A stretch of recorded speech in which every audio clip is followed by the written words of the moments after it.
Oh dear, Lorna, your screen is wonky. Hi, Diana. Hi. Hi, darling. Well, you and I are at least we have our feet on the ground. Oh boy, something's. Yeah, Lorna, start and it was stop and start again. Stop and start. I can't kick you out or else you won't get back in. Lorna, start and stop. I'm gonna text her. Oh my God, that's nuts. I've never seen anything like that actually. Lorna K. Stop. I'm having trouble with my iPad, so now I'm using my Windows. Yeah, honestly, Lorna, whatever is happening, it's so bad. I've never seen anything like it. It's crazy. And I'm recording it, so you'll be able to see it. Okay, I'll just go.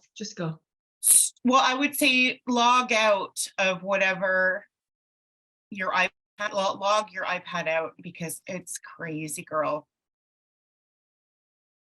There you go. That's gonna be better. Hey, Diana. Hi, I'm still here. I'm just trying to get all my tools. Oh, yeah. You take your time, love. That's all good. I am recommending anything that you like for mark making. So it said watercolor paper, canvas, and panel. Cool. Nice. I like that. You're using different surfaces. That's great. Hi, Nancy. Hi. Hey, Nancy, I want to apologize because I didn't send you the email prior. What email prior? Well, yeah, exactly. You didn't know. I did send an email prior, but because you played Artropology before, it's not a big deal. And I'm just really glad you're here. Let's just say that. Oh, okay. Yay, All right. you got the link because I only realized today that I had you on my list, but I didn't have your email address when I was like, anyway. Okay, well, I'm here because somehow you let me know and somehow I signed up. I mean, all the things did happen. yeah. I have made very few mistakes in my run of Well, and I don't think you did make a mistake. I did though. I didn't I emailed like about a week ago and I didn't include you on that, and so I do apologize. All right. I'm here. I'm happy. You don't know what you don't know, right? Absolutely. I know that you put it out a while ago and I was like, okay, I'm there. And you said, You're okay, there. Yeah. I'm glad you're here. Woohoo! And actually, it's thanks to Irene who was like, send out that link again, darling. Yes, because I didn't have the link. I was wondering about that. That's what I'm talking about, Nancy. Yeah, okay. Yeah. All right. And it really is kudos. Thanks, Irene. Yeah. Thank you, Irene. You're welcome. And I can't really hear today. I'm congested and my ears are like ringing and I'm like, oh, okay. So I'm like watching what you say. Well, I'm going to hold the cards up. up. Yeah. It'll be fine. It'll be fine. Hey, Google, volume 3. That's better. Yeah, no, we're going to be good. But I do want to spend a little bit of time discussing design. And it's going to be fine, Irene. You are such a rock star. You know, when you try not to get sick when everyone's sick around you, just keep it up. I've been there. We've all been there. We understand. Yeah, that time of year, right? It went through everyone and I'm like, okay, I'm fine. I'm good. I'm knocking on wood. Boom. Yeah. Is it flu, COVID? Do you know what it is? No, we've all tested for COVID. No, it's just and I'm over it. It was only like 3 or 4 days, but You tested, wait. Sorry to interrupt you, but you tested and you're negative? Oh yeah, everyone in the house went through it. We tested everyone multiple times, so we're negative. But I have really small ear canals. So whenever I get any type of cold, like they're just, everything clogs up and I can't, I've got to go to the walk-in clinic. So they're like, okay, come at 2:30 because now it's a walk-in that takes appointments. Anyway, I'm like, no, God, I have artropology. Like, what are you, crazy? I'm not Yeah. going. Anyway, long story, never mind. Babe, I love your fucking priorities. Love. And we will be mindful and kind to ourselves, communicate. Okay, we're gonna go through the motions of creating together. But we are human. Oh, yes, we are. Hi, Kathy. Hi, everybody. Hi, everybody. Hope you feel better soon. We're gonna wait for Lorna to come in because she was here, but she had the glitchiest system thing happening that I've never seen before, and she was trying to reconnect. So I'm gonna take just one moment and look to see if she's emailed or called or texted me, because she was actually here around 1 o'clock. And I'm just gonna ask you guys to get your stuff, just get settled, get prepared. I'm suggesting we play 2 games, which is 2 panels. So if I spotlight, I'll spotlight here. Oh, and there's Lorna. Woohoo! She's rocking. I've got 2 panels. I've got the game. I've got my palette, and I have a ton of paint, like just way too much. You do not need that much. All right. I just kind of put out everything because I don't know what I want. Mhm. We will talk about colors as well. Lorna, you're a rock star. Holy crap. You did it, girl. What the hell? I have never seen such like that was like a hacker kind of scenario. I was trying different computers, everything. It was crazy. Yeah, but Lorna, the visual on like Diane and I saw it was wacky, man. I know. It was really bizarre. What? It was, and so brushes up for all of us. I'm gonna.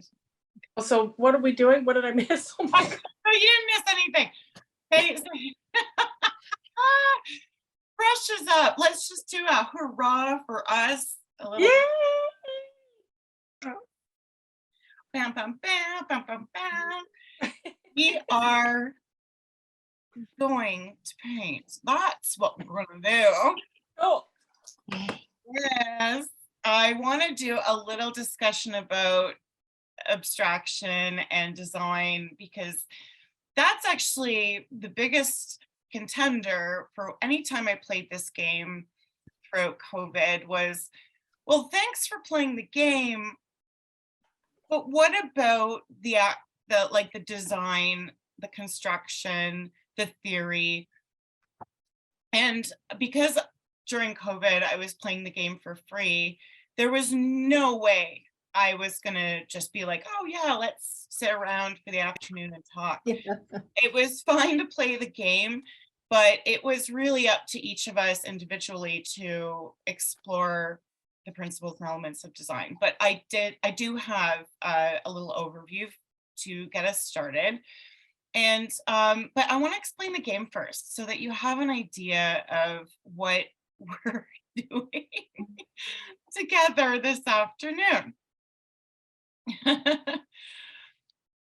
This is the game. It's this wonderful, beautiful box, hand painted by the creator, Jean Krabendam.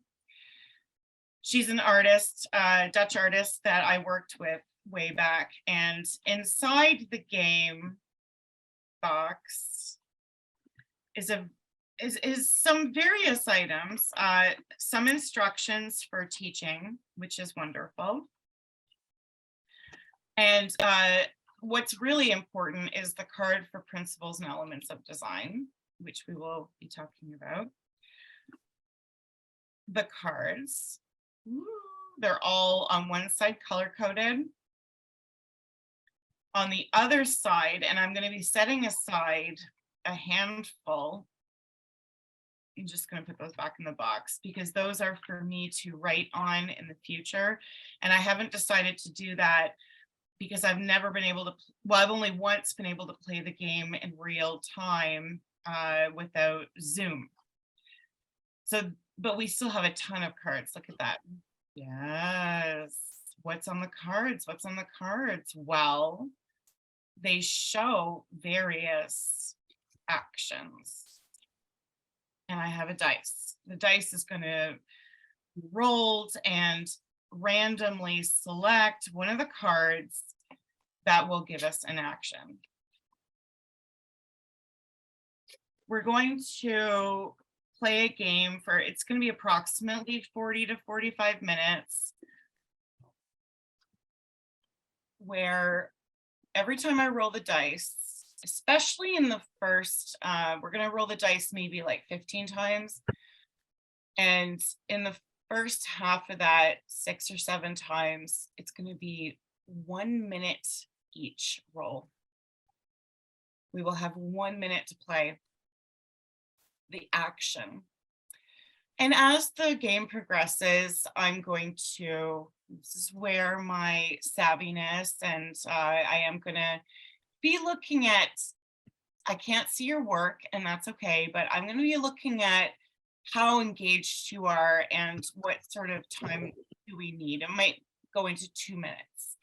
Some cards might go into 3, but the time on those cards has a lot to do with being impulsive and not overthinking and getting us to focus and project on one faction only at a time. So once I roll again and I call another card, you let go of what was before. Let me say this, I love rule breakers. So if you want to ignore a card and say, fuck that, okay, I'm good with that. That's fine. But I do think that would be better in that latter half where you have a little bit more time and maybe you are like, listen, what's happening on my surface? I need a bit more time to resolve this action, or I don't like this other action and I'm going to come up with my own. You will still have another roll and like a dice roll and another card coming up. So it's still very quick. And at a call, I'm going to call it at some point and say, this is, you know, where we'll either overwork, especially on a smaller surface, and we'll then discuss. We'll discuss, we'll share, we'll critique, we'll discuss what's working, what's not working. There is a method to, after playing a game like this, saying to yourself, I would like to choose certain directions when I work so that you're not rolling a dice. You're choosing. And I am going to also give you some directions that in a sequence work really, really well. But that's not a game. And we're here for games. So we're going to throw the dice up in the air and play a game and have some fun. Really, truly, that's what it's about, is having fun. But I have a slideshow to start us off, just to thinking about what our objective is with this game. And while I set that up, do I have any questions about anything, materials or the game, anything at all?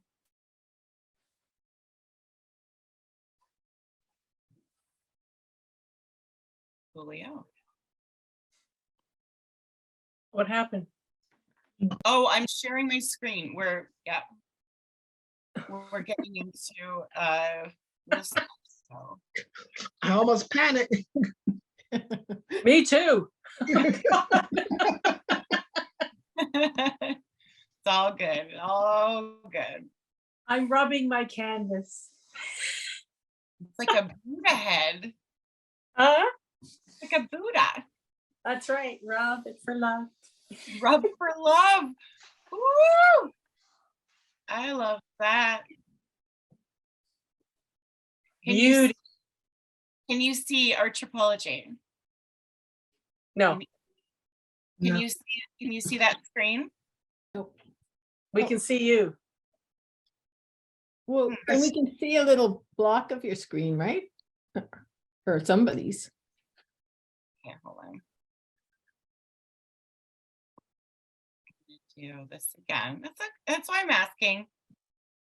There we go. That's abstract non-objective. Okay. Oh, I love that. Mm. Can you see the word artropology? Yes. Yeah. Okay. Thank God, because I have cataracts. I can't see anything. My God. I'm gonna read it to you, my love. Okay, here we go. This is our objective here. Our objective is abstract non-objective. This is a focus, this is a subject. Abstract art uses visual language as a form of shape and form, color and line to create a composition which may exist with a degree of independence from visual references in the world. This is going to be the difference of abstraction and non-objective. So if you begin with a subject from reality, then your artwork is considered to be abstracted. And I put my artwork here. The first one is a fire. That's representational. The second one is abstracted. That is an abstracted fire. I could care less if you see a fire, but that is my intention. I started with that. If you begin with the intention of creating no reference to reality, then your work is considered non-objective. And that's this third one here, which I could still put into a series considered fire, but my intention had nothing to do with that. I could put it in there because of the principles and elements of design and color. I could put it in there because there's some reds and yellows and it's on the warm side of things. But there's a huge difference of intention here. So non-objective art is a form of abstract art. So that's why it's often called abstract non-objective. But abstraction is different, and we'll look at that later. And this is where there's no intentional representation. There's no qualities or likenesses from reality. Basically, and this is the key point of this afternoon, principles and elements are our subject matter. So let's look at this. Review or not, we've got certain things to work with. We have line, shape, form, color, texture, space, and value. That's a lot of stuff, tons of stuff. That's like almost too much. So we can just take a couple of them and work with them. But these are whether you're working representationally, in an abstract way, or in a non-objective intention, you're always working with these.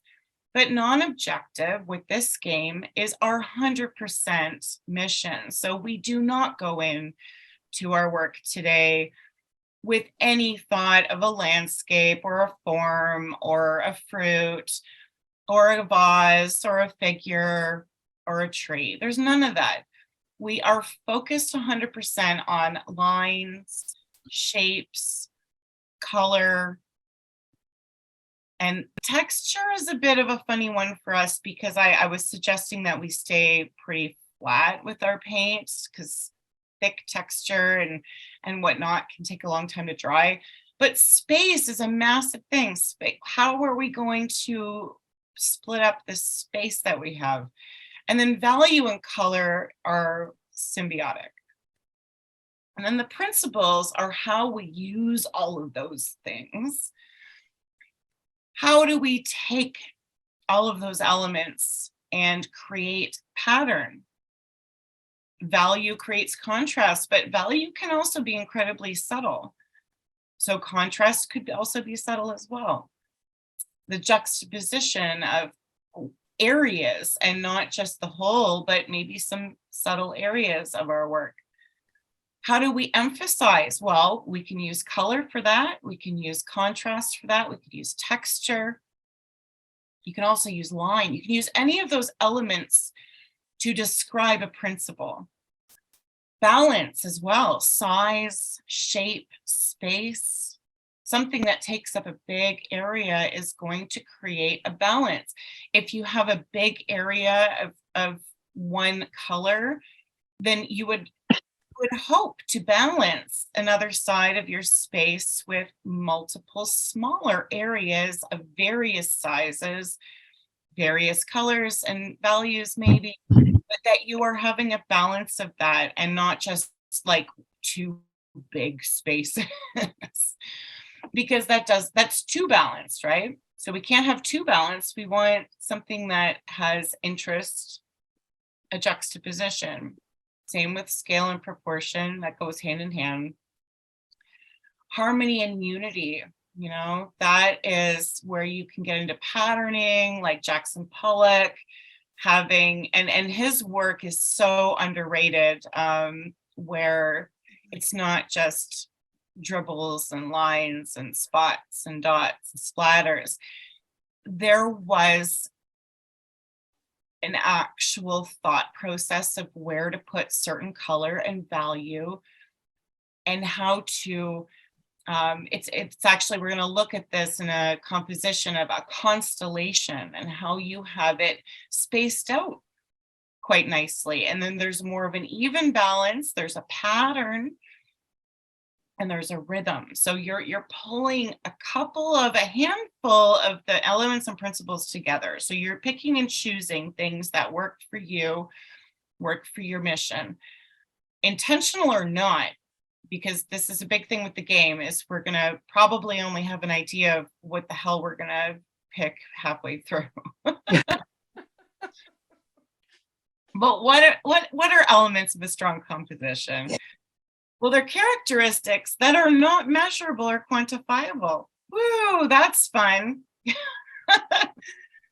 They're based on the elements and the relationships between them. And this is why it's so difficult. This is why there's no class that says this is the composition to use. These are the elements and principles to use.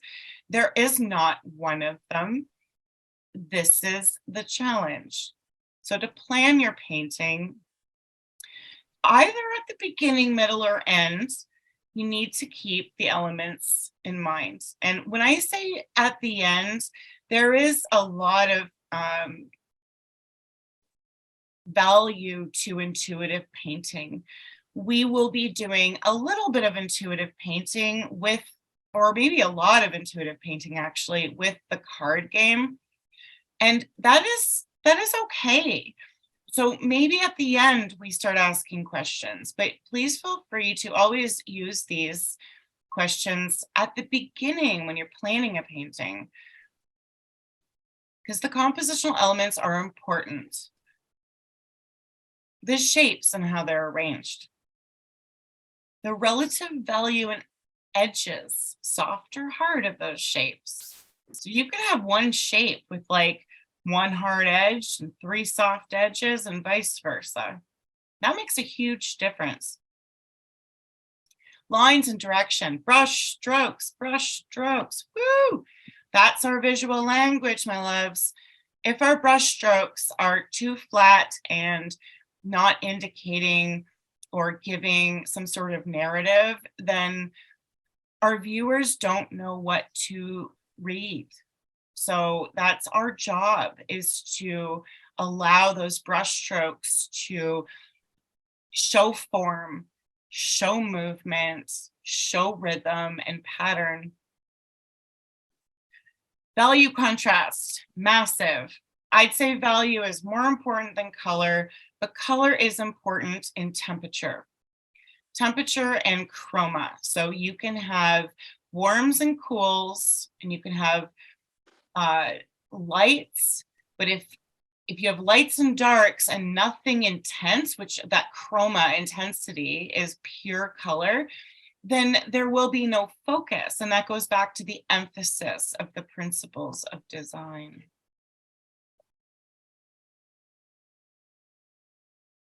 This is something I would like you to think about in the game, okay? So on your support, doesn't matter the size, it could be 2 by 3 inches, is that if you had, as you go along, intention to have a different combination of things in each quarter, you're gonna win. It's a recipe for success. This has everything to do with baking.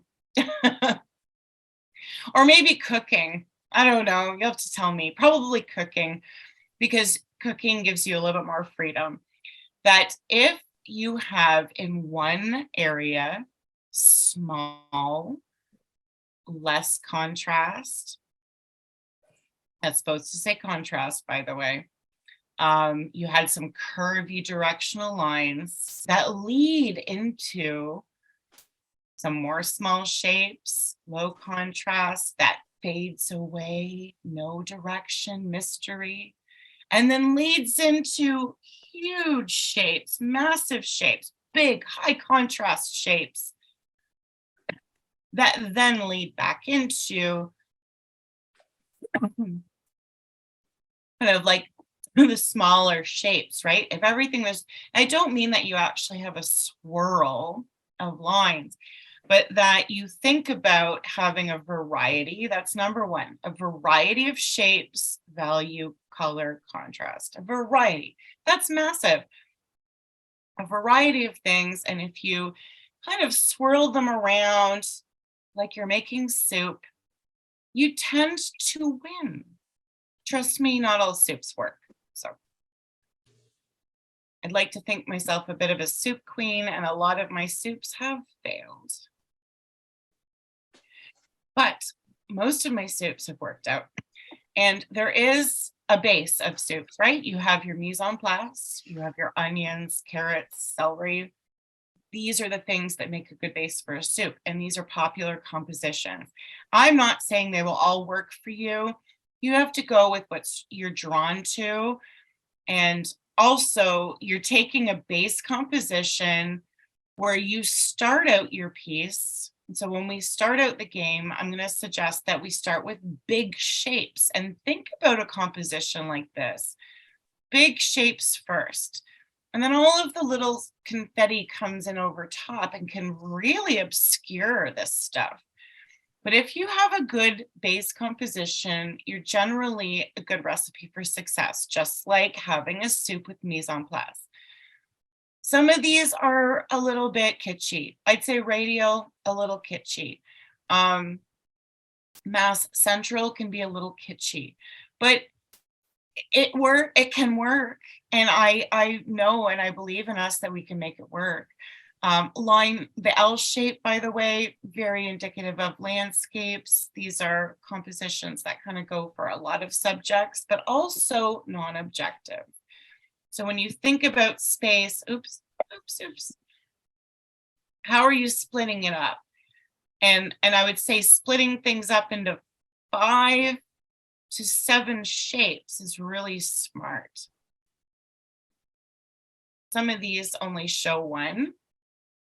So when we get out of the slideshow, I'm going to show you my sketchbook because I have some more for you.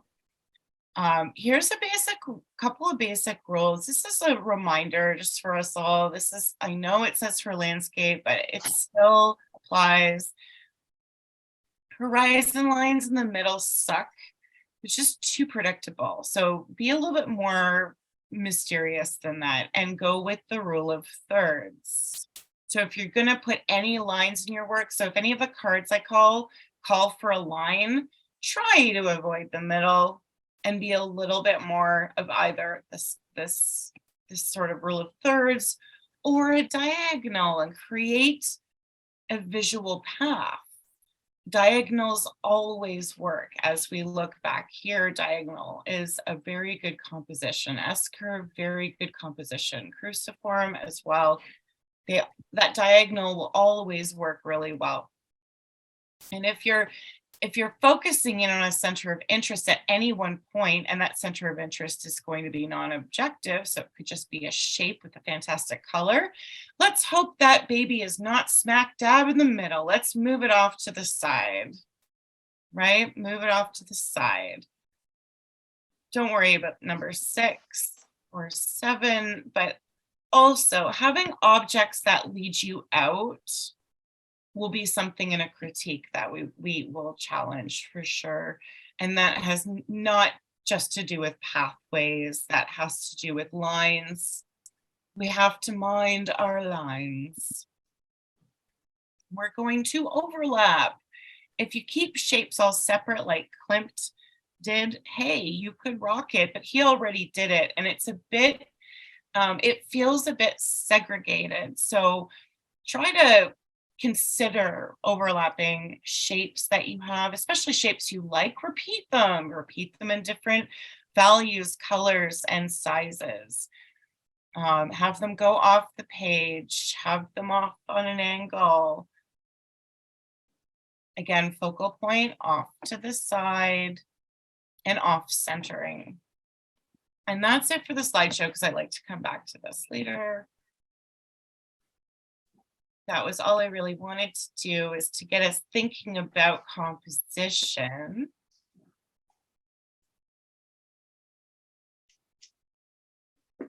Does that get you thinking about composition? Makes me nervous. No,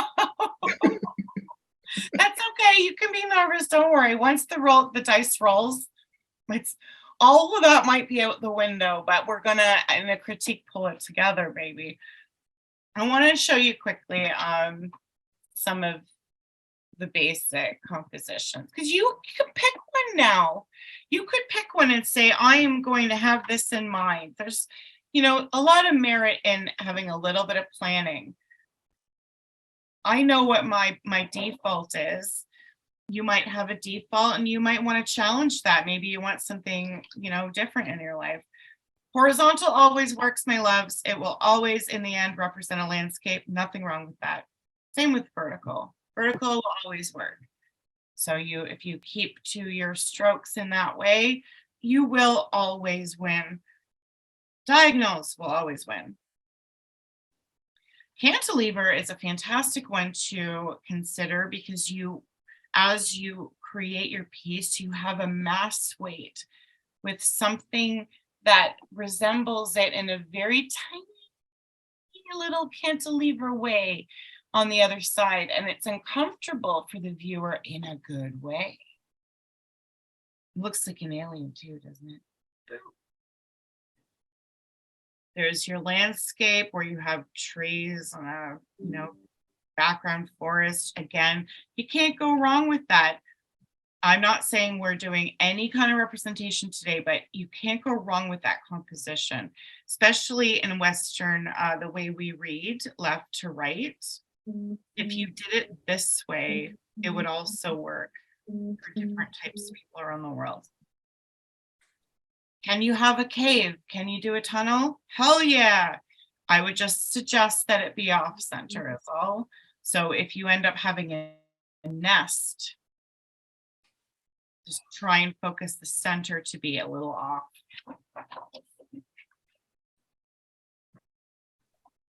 High horizons that have scatteredness underneath, like a heavy top, is also fantastic. You could go reverse is also good. There's your diagonal again. Yes, you can do a triangular play. I do find these last ones to be a little bit more difficult. Triangular, radiating, things that radiate. They can be very spiritual and wonderful and successful, but they can be more difficult if you don't follow that rule of thirds and having variety in there. And the cruciform, again, is something that is a little bit more playing off center and overlapping frames. This can get a little repetitive. But when I say, oh, it can do this and that, well, it's just a matter of, yes, it's possible, but they all have a possibility to succeed. And I'd like to start with that in mind. And I'm going to set out my support. I'm going to set out some paint. We're going to talk about colors. And as I get this sort of in hand, is there any concerns other than, oh shit?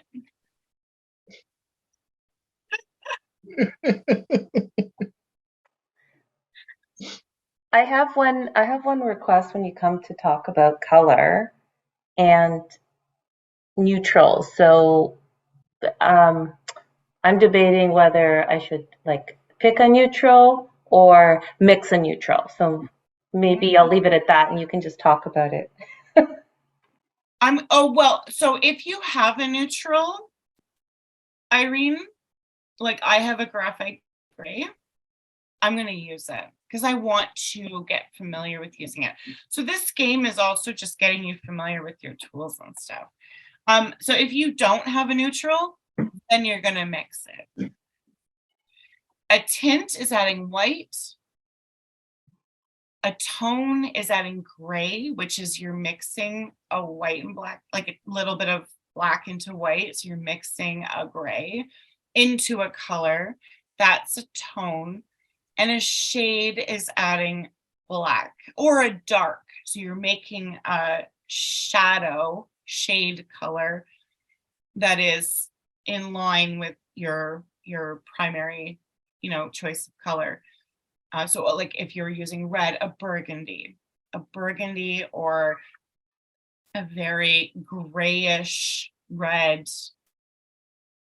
dusty rose, I guess that's called. That's what my mom used to use in the 90s.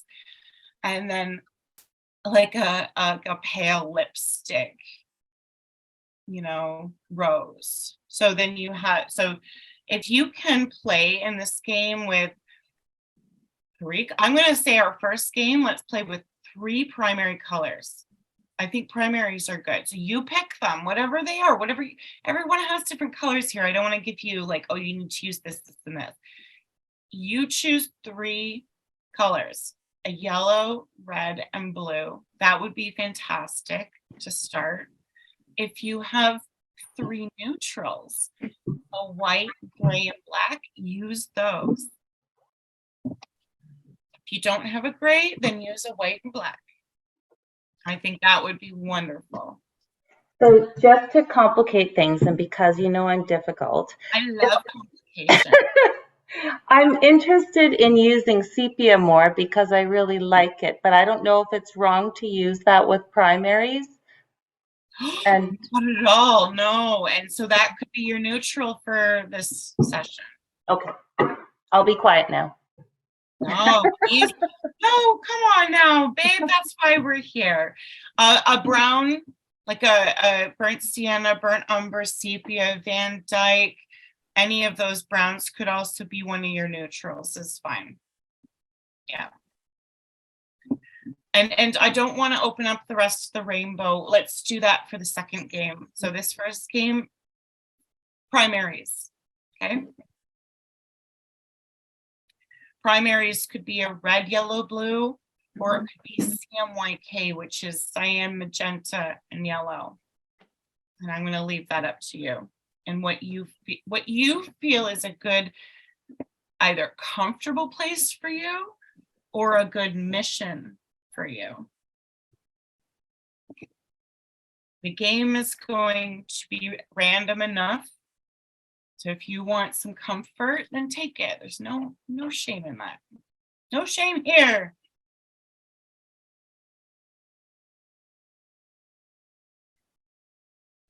Here are my colors.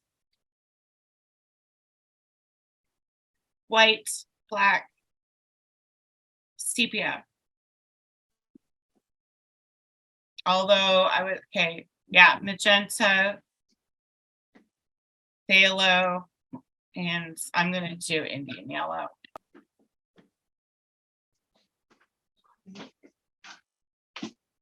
And I'm leaving it.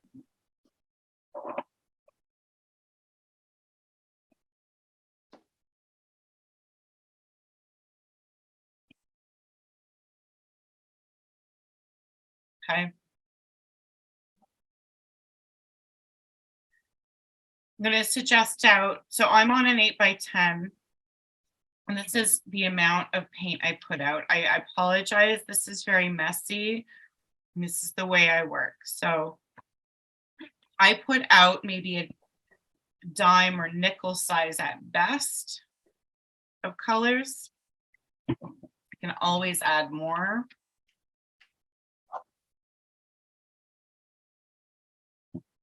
But these are professional colors and they go the distance.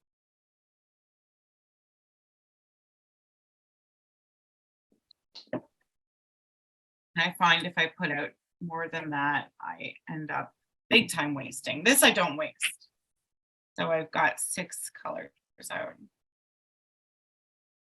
I'll keep my screen on my demo, but I expect you to be focused on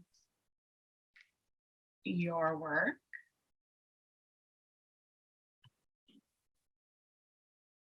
I have chosen sort of like a variety of my favorite brushes. You're allowed to choose your favorite. I've also chosen, oh, where'd my fork go? Yeah, I love my fork. And I've chosen a couple of tools because the cards could very well ask us to choose a random amount of tools. So I have some strange things like this is a soap holder that's totally filthy. And printing block, love my fork. Spoons are also great. Chopsticks are fantastic too.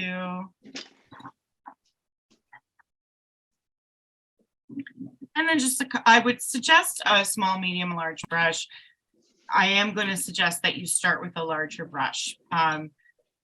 So this is going to get into how to begin a piece regardless of the game or not, which I'll talk a little bit more about later. But if you start your piece, your whole space, I don't care if it's 8x10 or 8 feet by 10 feet. If you start your piece by breaking it up into large shapes and then going smaller from there, you're in a much better situation for all things, materials and design. So whatever card is called, I'm going to think about splitting the space up into 5 to 7 shapes. And sometimes the cards that are called can be a little reckless and not, well, because they're random. So we'll see. You can, regardless of the card that's called, make a decision to say, well, I'm going to do this thing anyway because I know it's good for me. Or you can just, I don't know, empty your head, zombie, and just go along with the card. There's no right or wrong. I want you to have fun. Put on some music, please. It's all good. Let's just have a good time and paint. I've been watching Star Trek my whole life, but Data, you know, that android, he's like, oh, I can shuffle cards really quickly. And then, so I can too. And I just want you to know that I am definitely mixing these cards up super randomly so that I didn't place anything to mess us up or also put us into a good space. This is going to be totally random. Give me a hoo-yah if you're ready. I want to hear it. Yeah. Oh yeah. Everyone. Booyah! Yeah, all right. The games are rolling. Oh, no. Black cards are interactive. So, okay, here we go. Second roll. Off to a good start. Here we are. Your first card, my loves. Choose two contrasting colors. So that could be two complementary colors across the color wheel and surround one color with the other. Okay, I will set this off to the side so you can still see it while we go on our mission.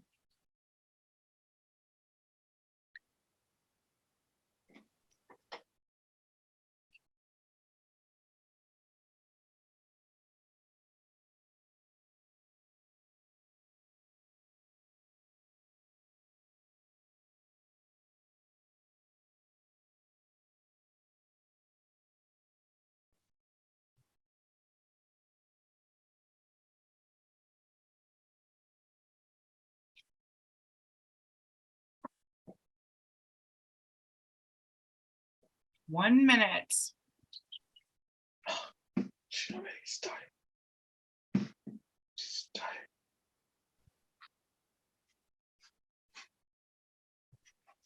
You are allowed to mute, but I also welcome you to stay on speaker because any freakouts you have are welcome here.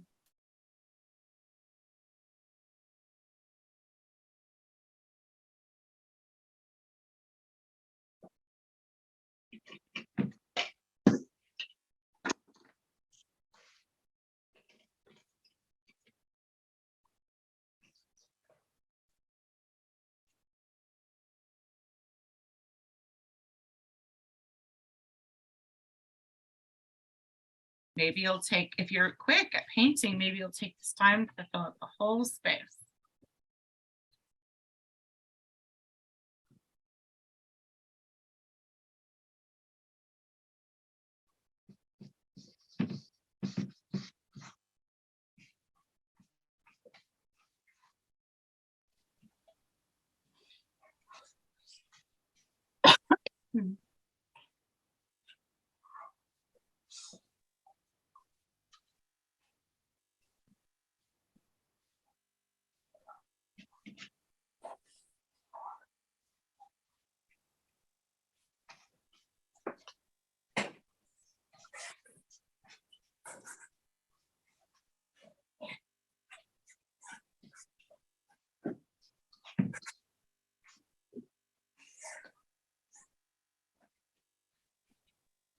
Next card is focusing on value. Using dots, create darker and lighter areas by varying the concentration of the dots. And so you choose, do you put that over the area you've just created, or do you use that card in action to the areas you have not? You choose the color, you choose the value. Using dots, vary the color by the concentration. Or vary the value, pardon me, by the concentration.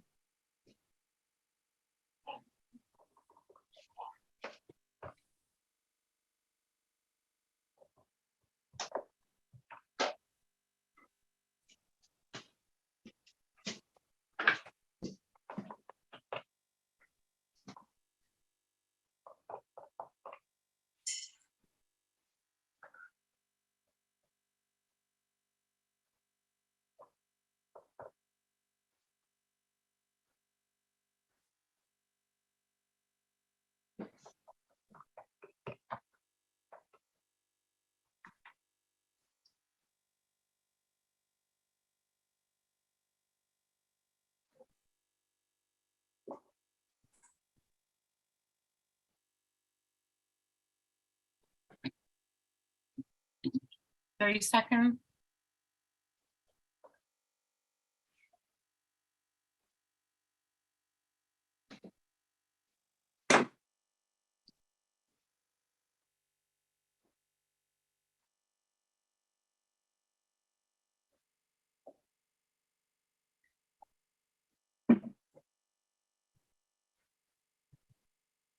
Work fast. This is a timed game.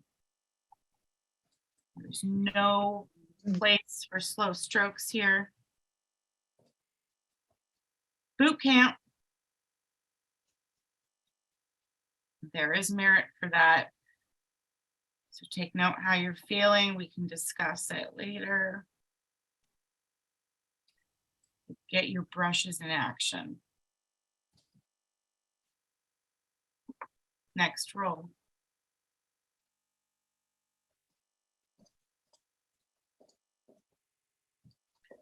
Which is so nice. Gives you a little bit of extra time. Create gradation through texture. So now you can continue on with those, either those pointillism dots, or you can start to bring in other colors with brush strokes and create gradation through texture. And gradation is a light to dark transition.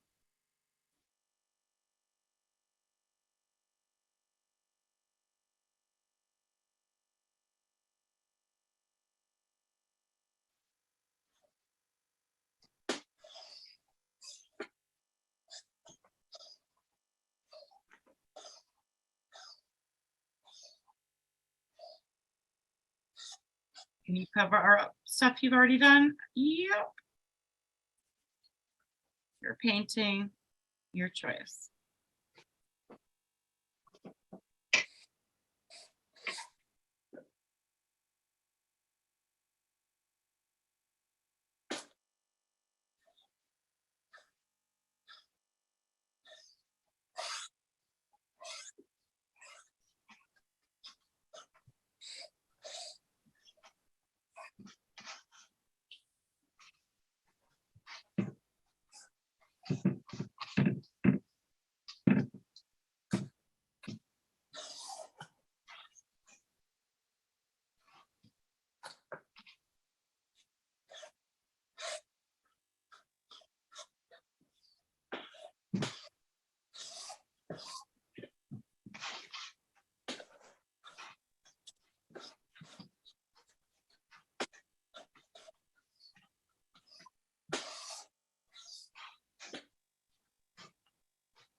Okay, next roll.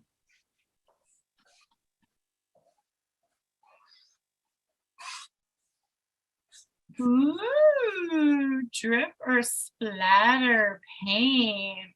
Have fun.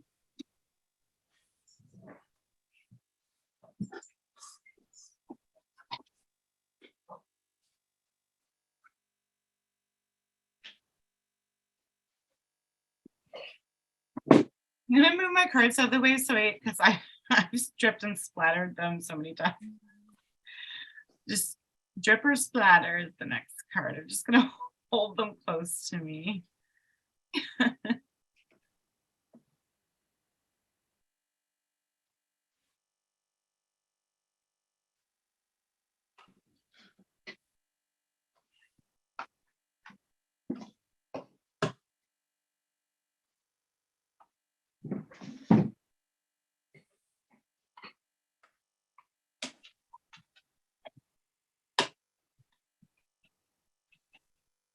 Please move your surfaces to the right and look at it in a different orientation.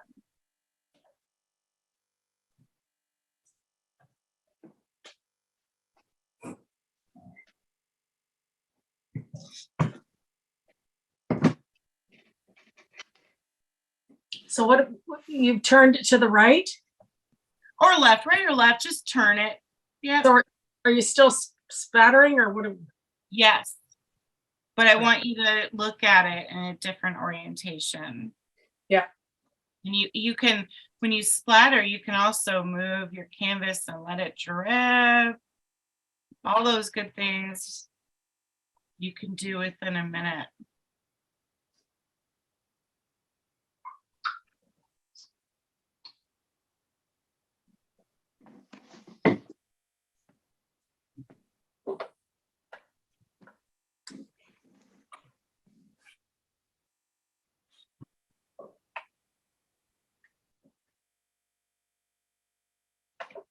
love this spatter. Mhm.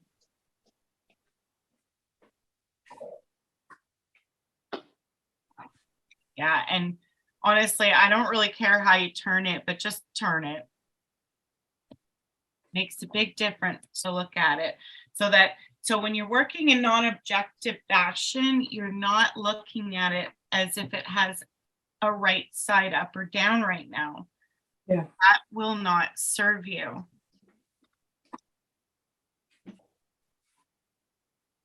You can choose one, but not now. Right.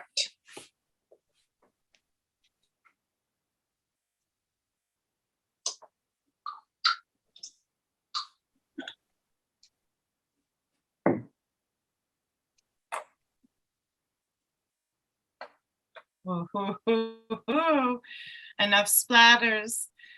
Now we're on to more gradation, which is blending an area, changing the color from warm to cool. So look for an area that is warm. And now use either those dots to, transition out, or a brush stroke to transition out, and look to how do you do that from warm to cool. If you don't know, just give it a shot.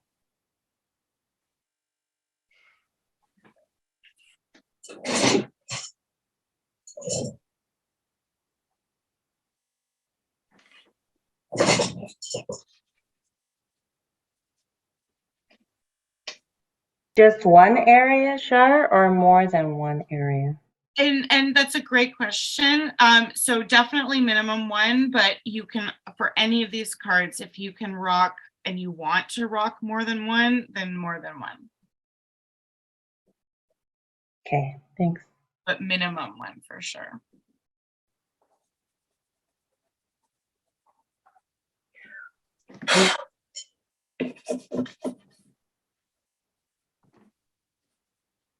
Turn your surface as much as you need. I will always ask you about every 4 cards or so to do that. But if you need to, that's fantastic. Automatic response to non-objective. Keeping yourself fresh. Fresh as a daisy.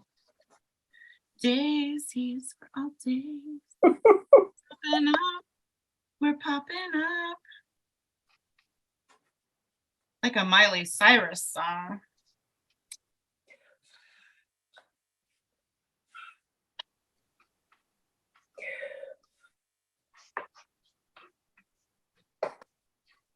Next card. Add one shape in several sizes. And this also means several colors and values if you'd like. You want to keep them all black? Fine, you need several sizes. Size is your mission. But if you want to vary that however you'd like, please do. You want to change your brushes up? Please do.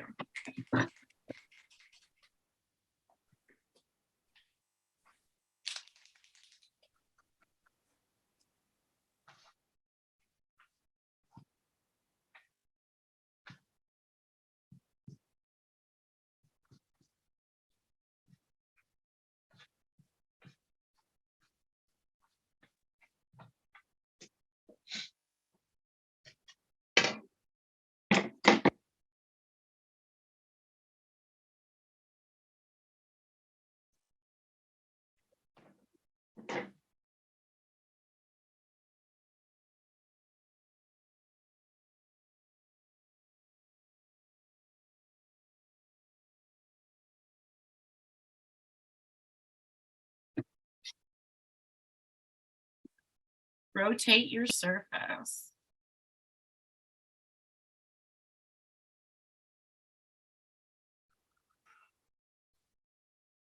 And if you say you get done something like those shapes and you have space and time, well, then you can implement anything else you like drips and splatters or gradients or whatever. You can say, oh, that was working for me. I want more.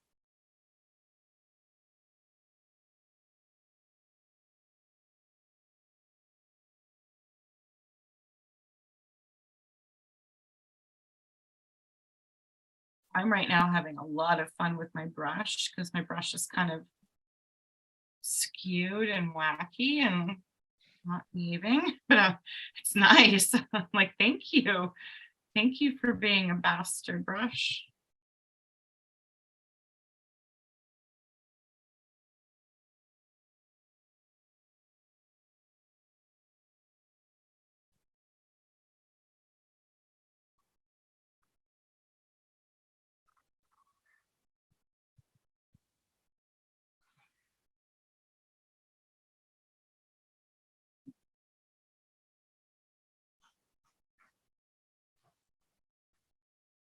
You're gonna love this one. Next card is apply 3 similar colors. So this would be, I would suggest choose one color and do the tint, tone, and shade. That's what my suggestion, but you can interpret that how you like. This is looking for harmony. So look for a place that doesn't have harmony in your piece. Look for an area that's not got something going on and give it some harmony.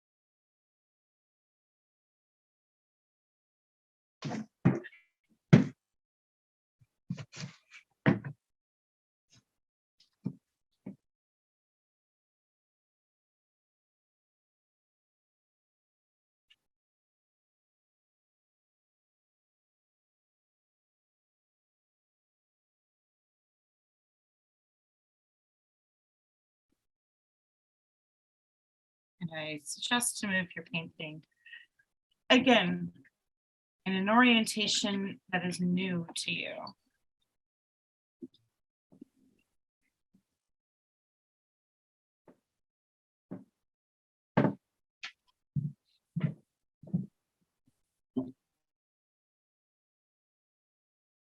Your brush is clean, rinse them out quickly, lay them flat, don't keep them in the bucket.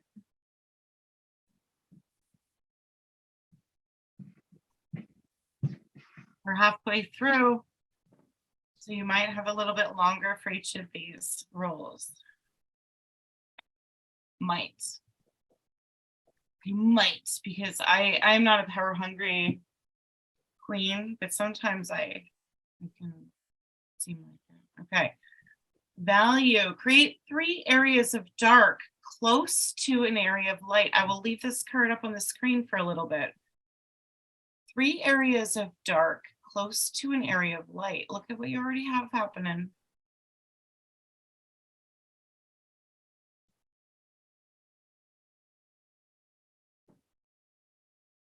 Areas of dark can be various shades of any color.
All right, let's see. This is an interactive card. Let's see what it says. Oh, I'm gonna go for this.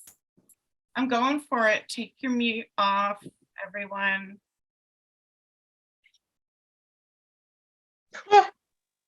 Explain what the elements of art are. Give me one each. Dana. Well, you call me first. Line. Bam! She got it. Nancy. Line. Circle? Like, I don't know what to tell you. Nancy. I'm just painting. I have no idea. Me too. I know. Shape, shape. Yes, shape.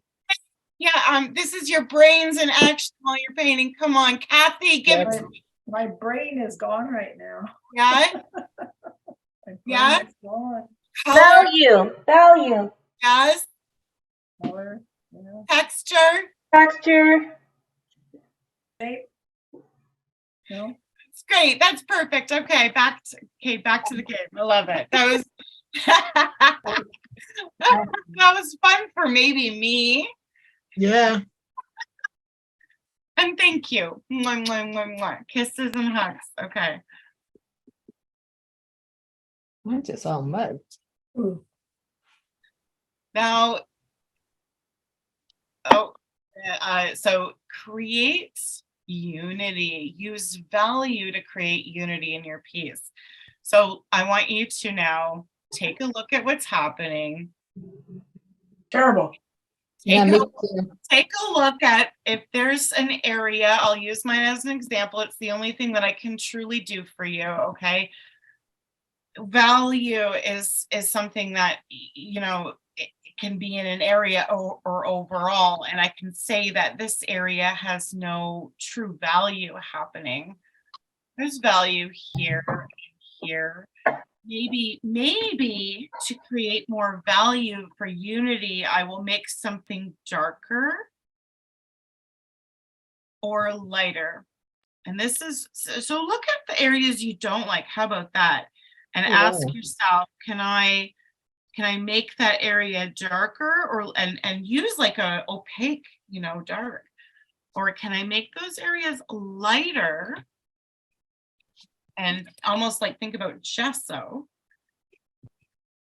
to obscure and bring value in to something of that's working elsewhere? Yuck. Are you using acrylic, Nancy? Yeah, I am, and it's yucky.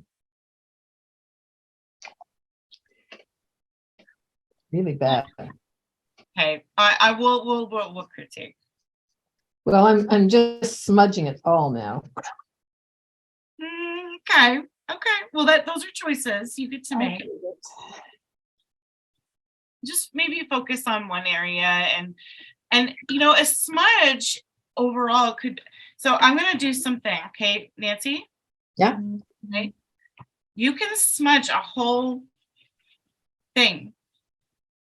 And it could actually be really beneficial where it's like it's pulling back off of my surface, but it could be really beneficial for you to say now, well, now I am going to create, you know, contrast in that area. And like smudging is actually like, that's a tool, my love. That's a rag. That's like creating neutrals. Yeah, well, we've smudged.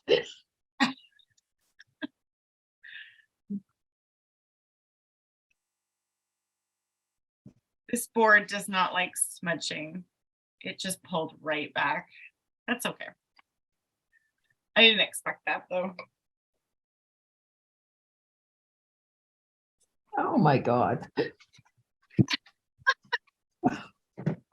Yeah, I think we're focused too much on this one card, but Yeah. Yeah. Mm. Here we go.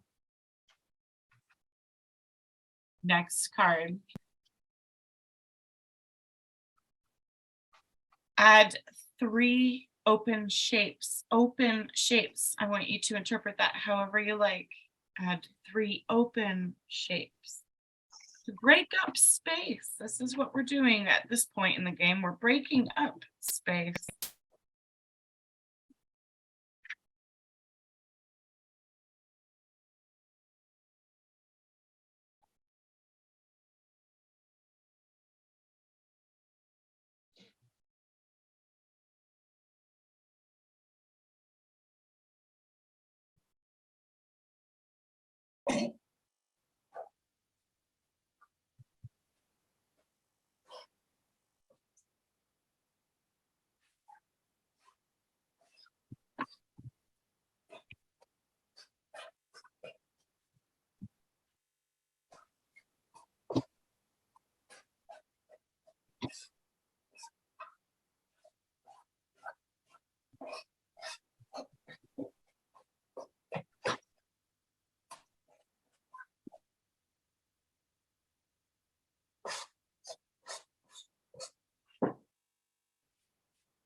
Hmm.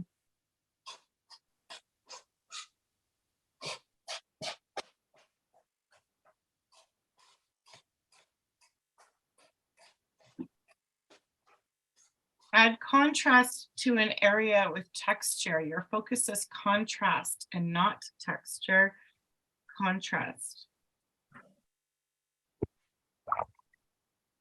But maybe texture is the solution.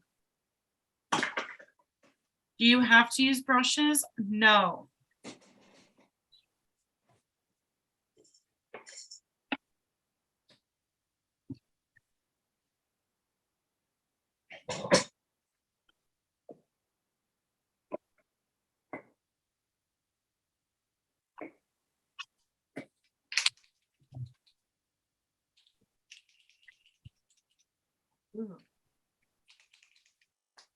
I actually suggest to use other tools because you don't know if that game is going to give you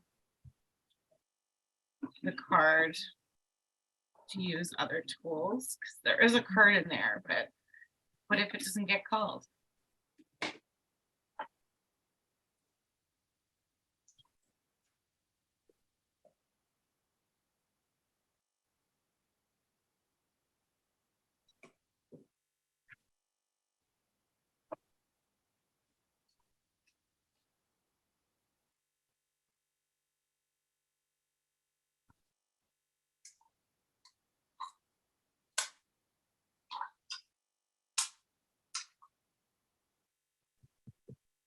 And so at this point, if you start seeing imagery, and I want to honor the people who might see imagery, you can go for it. Start to pull that out. Make that happen. Woo.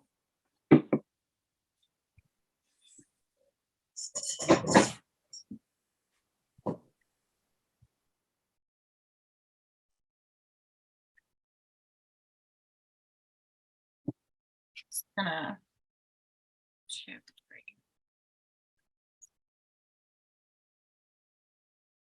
Yeah. 2 more cards, my loves, for this game.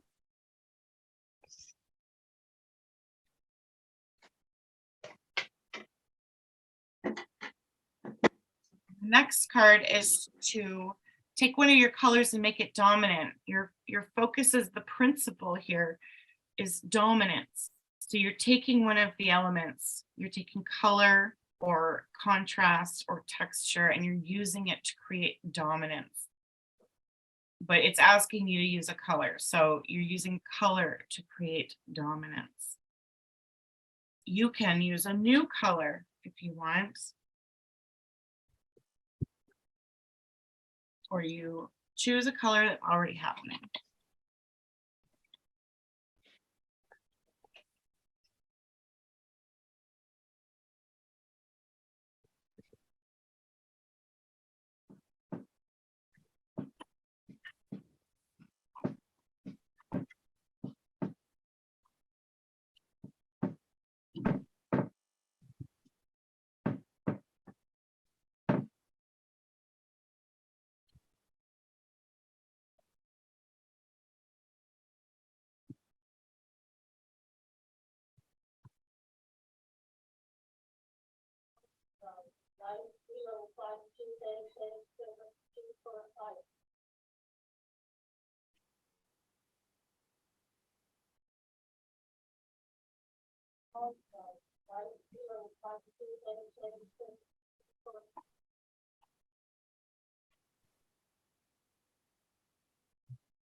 Okay, so last card.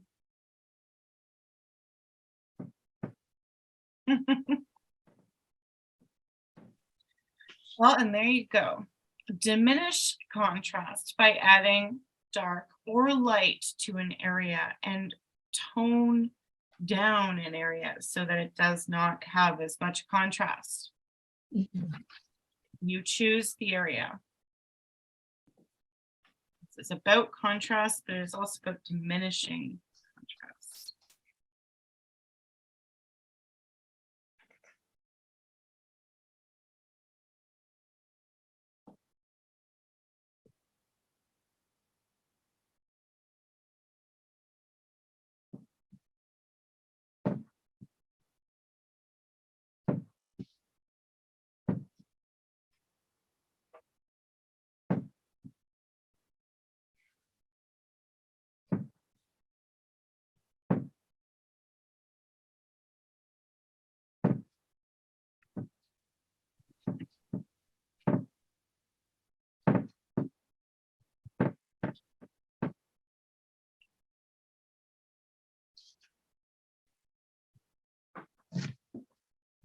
And take 5 minutes to do things that are really like, I need to do these for yourself before we share. This is also not something, I'm just going to make a statement here. This is not meant to be a finished piece. It is not meant to be a piece that works out. This is a study in composition and design.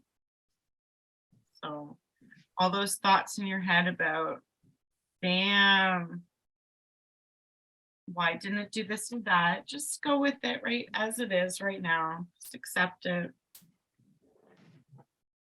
Work with what is working.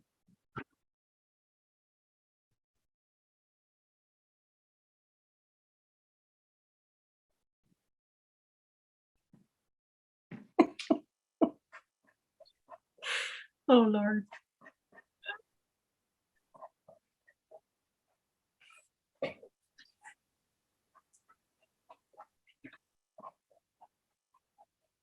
I hit a spot, Lorna. I think I'm still doing the trees.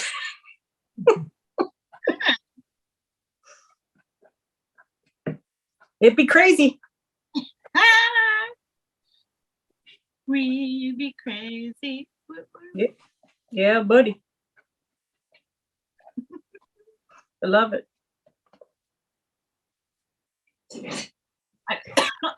I never promised anything else, honestly.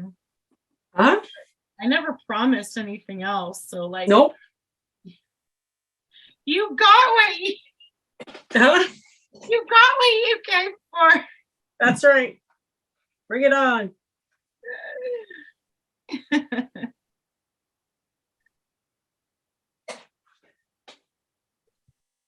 It's like we're already on the crossroads. We're just meeting each other here. We're meeting ourselves here, maybe.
Okay.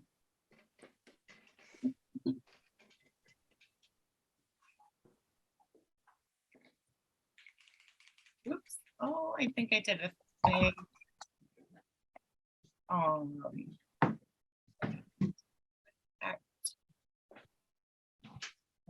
So, okay, good. Okay, my loves, what I'm going to suggest, and can I get this back to me? Yeah, spotlight, highlight. Okay, what I'm going to suggest is take a moment, take 5 minutes, okay? It's another couple minutes, but take 5 minutes to finish up. In that 5 minutes, I'd also suggest that includes washing your brushes and cleaning up your water. That's important. I think that is the next step. And then we will get back together. I'm just going to do a quick pause on the recording so that doesn't, record such an empty space. We're going to come back and talk about our works, talk about composition, talk about design, how we feel, how the game felt. Oh my God, share, commiserate, and prepare ourselves for game number 2. So wash your brushes, please, change your water, and I'll meet you back in 5.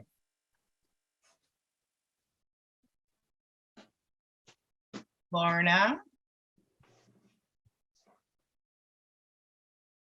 Tell me, talk to me, girl. Yes. Talk Yeah. to me. How's it going? Okay, I'm gonna give it to you right now. Ready or not? Give it to me, baby.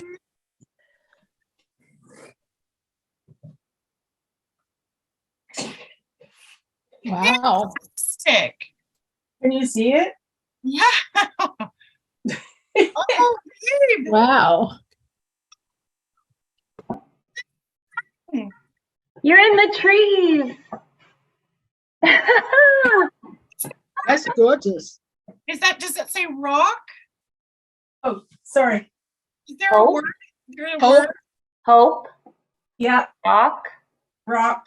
Oh, Lorna, there without prompts. What's that? I love that you put words without prompts. Yeah. Oh, you're done. Don't you touch that. You put No, that I painted over another painting. Yes. And see down here, you can see my spirit in the corner. You know, I always have to have one. I see. Oh, she's a Oh my God. There's a face and everything. I always have one with me.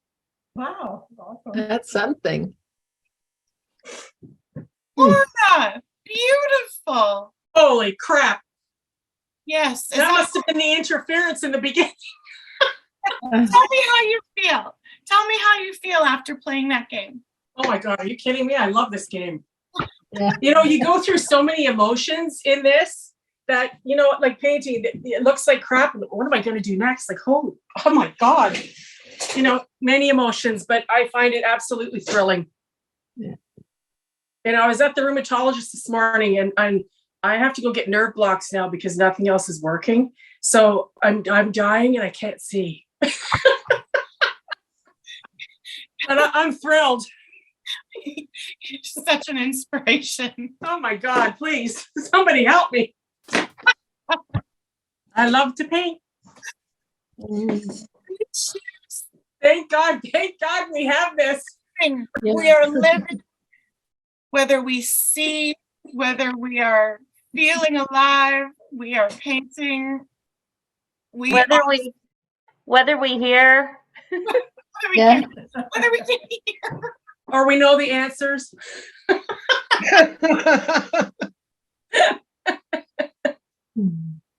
Yeah, that was fabulous. Thank you very much. Loved it. Bless you, Lorna, for reminding us that our senses Yeah. are actually transient into, coming out into a medium, right? Like Mhm. we don't need these things, but we have them, and they are with us. And Even my materials weren't working either. I had to put the mute on because I was bashing the shit out of everything. that's great. It was great. Awesome.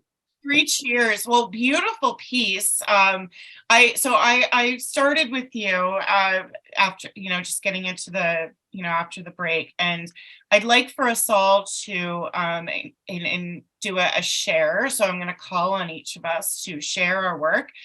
And I'd Yeah. like for there to be, and so a constructive critique is 2 things. It's got to be a positive and a suggestion. It's not Right. it's not like I don't like it.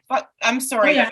but fuck the what you don't like, okay? No, Because I get it. Don't worry. what you don't like does Bring not it on. Bring it on, babes. So we're doing what's working and what could be better in kind with the principles and elements of art. So subjective thoughts, please keep them to yourselves. Or hey, you're welcome to share them kindly, but that's not a constructive critique. A constructive critique right now is about what is working with the principles and elements and what is not. I'm going to use Lorna as a starting point for this. What is working? Would you mind holding your work up, Lorna? Yeah, sorry, my hips were locking up. I had to stretch.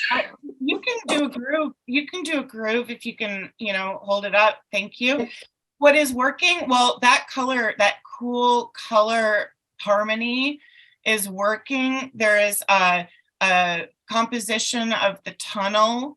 There's that overall with that center in the middle, which I do think you could have a glow in that lower left center where you have the strokes that are kind of like a fishbone.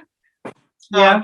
Of the word rock. If you did like some white in there as a glow, that would draw me in, and it could even a bit of a yellow glow even to introduce a bit of a different temperature. Or you could stay with the temperature and do like a blue glow or just even a white. That would be, I think, really enticing into that area, which that's the only area that doesn't seem to have much going on. Yeah, it would stand out more too. It would bring you in, and then also if you could lead it so it wasn't just an orb, but it brought you up into the right of the painting. Like if it brought you in and up, that would be really nice. You mean in that corner?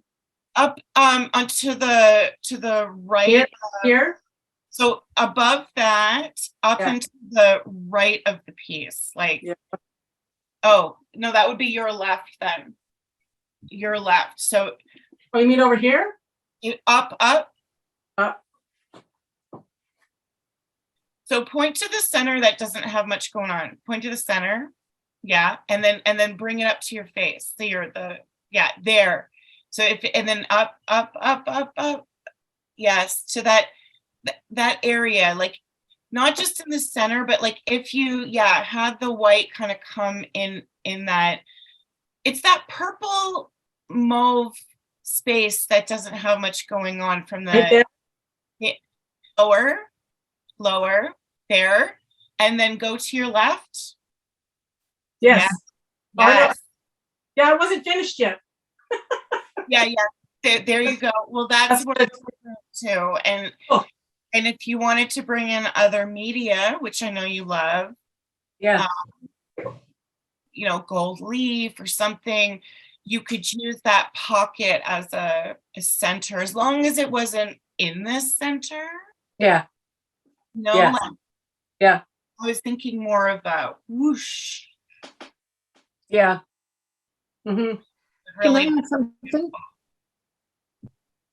go ahead, Nancy, please. So and I have no idea why, but I've got a hankering to see that sort of building that was in the bottom curve. I wish I could see it a bit stronger, like I like it, and I just feel Yours? like, yeah, the building, yeah, sorry, my finger isn't working. Yeah, you're building down in that corner, yeah, more Yeah. to the side. There's something in me wishing that there was just a little more strength in that, not a lot. Yes. Yep. Yeah, Yeah, I was racing. Just to anchor that into the swoop or something. I don't know. that's the area that I'm my Yes. also in, and so there you go. You have Yeah. Can you see the lines? I that are do. there? Love them. Oh, now I Yeah. can see that. Yeah. Okay. And that low contrast is Ah. lovely, but Mhm. there needs, I think you could have a high contrast, like something really dark just underneath it. That Yes. makes it Yes. so Uh-huh. powerful. Yeah, just to Yeah. make it sit. Yeah. You know, I know what you mean. It's because in the end, while you were gone, Mhm. Shar, Yeah. that I did most of it because I seem to work under pressure I'm because I with did a lot while you were gone. Night. please, yes, please. So that lower, like when we're looking at it, that right quadrant where it says hope, that's my favorite part. I can Yeah. take that part and frame it, that quadrant right there.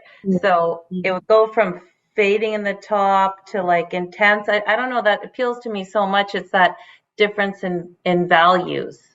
Like the Yeah. whole, all the range of values are there. That's my favorite.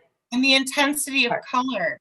Yeah. There's good value, but there's also, you know, the blue recedes and the magenta with the white mixed in, that's not completely beautifully mixed in. It's very, you know, scratchy and optical. That creates this, it comes forward. And it seems to create like mountains and hills and like a whole dimension of texture that it seems very whimsical. So That's me. if you maybe repeated that in that central spiral, you could recede a cave way back. Something, I don't know what you want to do, Lorna, but these are ideas for you. Yeah. That everything is good except that little space. I know where you. Need more time on it. Trust me, guys. I know that we had like an hour to do that one game, so we're gonna move on. Thank you, Lorna. I want to critique I want to do. Yeah. Thanks very much. Work. Just so everybody knows that I used mostly ink and liquid acrylic, but mostly ink and plastic pen. So just so everybody knows, because acrylic is hard to dry doing this fast, I find. Yes.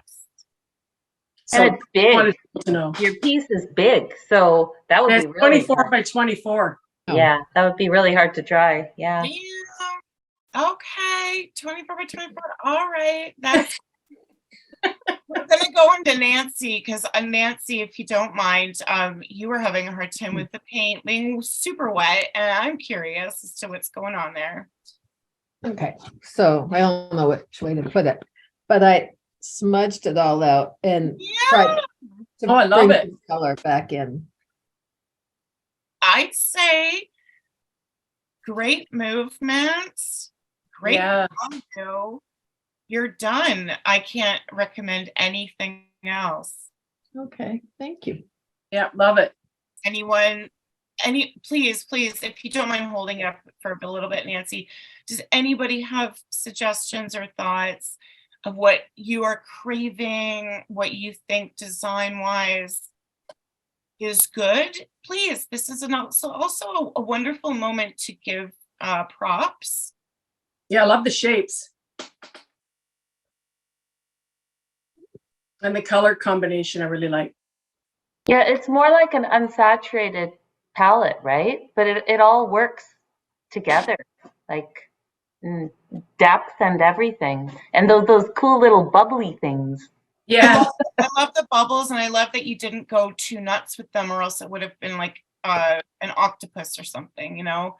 Yeah, I was getting there. Yeah, but the fact that you held back, and you could put more of those in different colors with very low key value, like Hmm. in the reds with hardly a shift of value. You could repeat that without it feeling like a representational thing, in a way like you've done in the left-hand corner with the darks. You Yes. have that texture scribble pattern that could be repeated as well, here and there, even subtly. Yeah.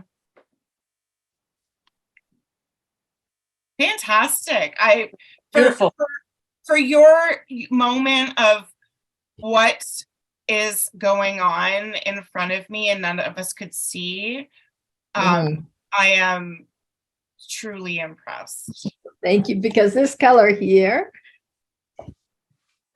this stuff here, I smeared it all out. It was all turned all that color, and then I had to put on top. Well, 3 cheers for smears. Yes. Thank you. Smearing, if you ever have an urge to wipe off, Mm. and I mean that can go in any direction, wipe off, throw out, burn, rip up, gesso, wipe off.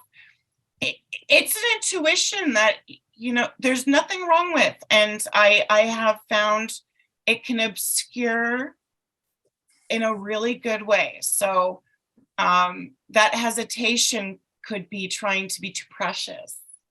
Yeah. I'm not suggesting you wipe off every time you feel that, but it's a good, it is a good tool, good reaction. Well, it's So, sure better than hating it. yes. Right? If you don't like something, wipe it off. That should be a song. Yeah. Someone contact Taylor Swift. Or wipe out. Diana, would you please, let's see.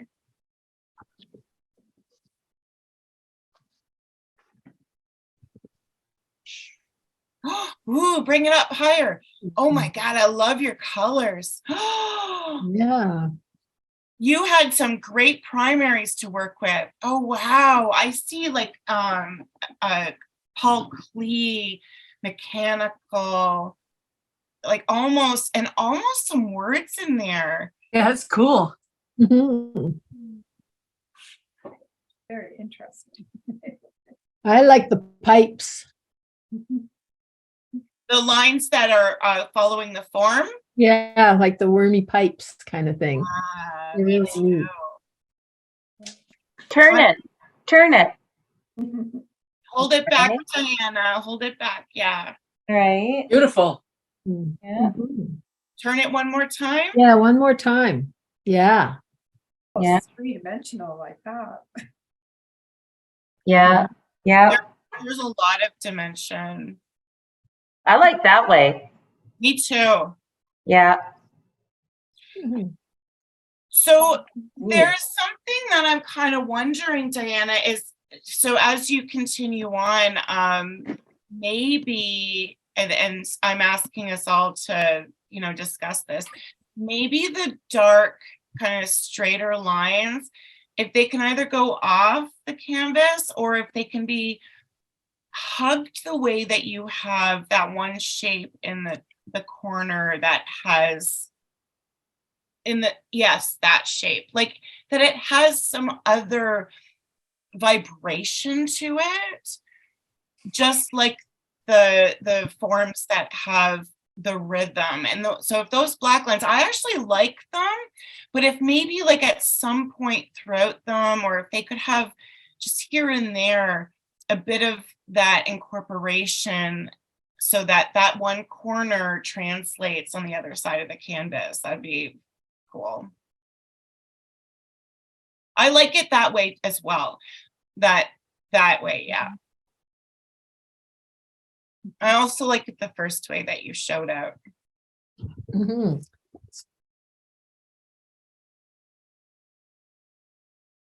Yeah. That reads really well for me, especially if that circle kind of incorporated Yes, yeah, okay. and Yeah. spoke and had like a conversation to the other side. Yeah. If it was talking to the other side. It's like having a cup of tea, and there could even be those little shapes that you have, the triangular and circle shape, the little ones.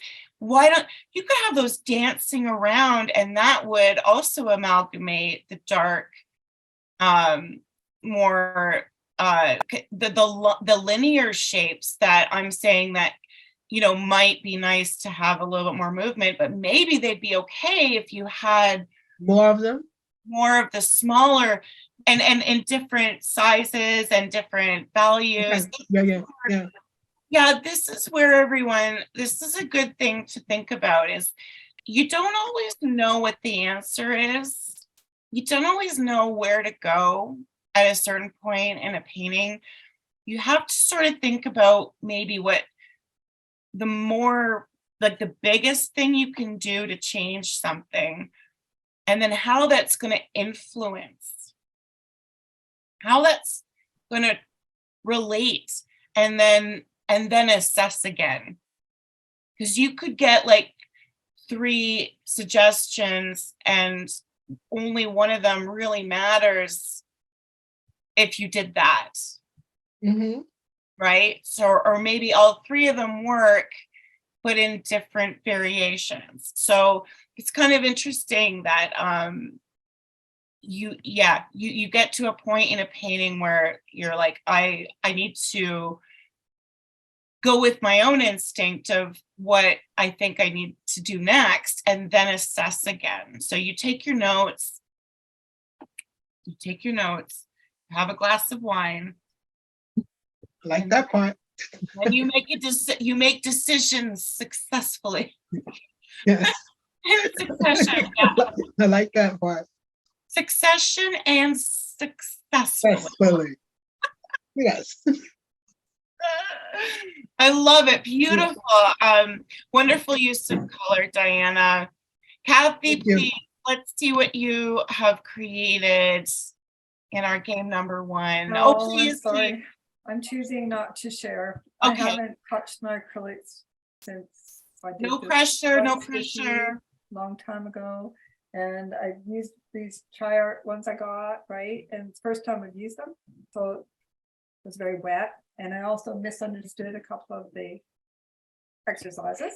Okay. So, no, I'm sorry, I can't share. The other ones are beautiful. And What if I pause the recording and you just share as company? I'm not here to just play. I want your feedback too. So, Irene, if you would share, I spotlight you. sorry. Oh, Oh, I like that. Yeah. I love those colors. how I like vibrant. the movement. Oh my God, that's gorgeous. So much movement like that. That is a framer, Irene. What surface are you on? Paper? It's just paper. It's paper. Wow, so shiny. Oh, it's lovely. Yes. There's glaze. I use glaze. And I tried, well, I had in my mind just curves okay. at the start, but I put some other shapes in there, and then I found this like clementine, clementines, you get them in those bags. Yeah. Yeah, and then I Oh, don't that's know how why she. it kept falling apart on me, so I painted it. I dipped it in the paint, and that's that pattern at the. That's great. So I'm And sorry, I what like was your that pattern? neutral color. You know what? I was so afraid of using that sepia, but I love it. Yeah. What are your colors, Irene? Sepia? Sepia, titanium white, cobalt blue, pearl red light, Mhm. Nice. and hold on one sec. What's this? Yellow light. This. Okay. This. Thank you. This. Excellent. Well, Yeah, I there, have a love-hate relationship with these two colors. Like sometimes they're really muddy together, and it's like me ew. too. And then yeah, and then you said smear, and I'm like, oh, okay. Got it everywhere. I'm sure it's in my ear too.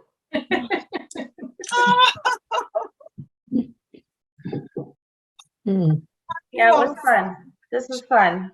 Well, Irene, so listen, no, you're not touching that. It's done. Sometimes there is nothing to suggest other than stop. Yes. Yeah. I have a hard time with that. Yeah. We all do. Okay, I want to hear it from you. I'm going to turn one of my lights off because they're really, really dark here. Or sorry, they're bright. But yeah, this is my piece. Give it to me. I like it. I love it too. It reminds me of flowers, Yeah. like Yes. flowers or feathers. Mhm. Yeah, I like it. I like It's a I furry- love the colors. There's a furry animal in there somewhere. Yeah. Love the contrast of the white and the black and the red, the pink. Beautiful. I kind of like this half. Yes. I Yeah. like that top corner. Yes. Mhm. Yeah, so I think this should be more developed. Mhm. This is definitely a hedgehog. Yeah. Beautiful. I in the end, I was thinking like tribal, indigenous, Yeah.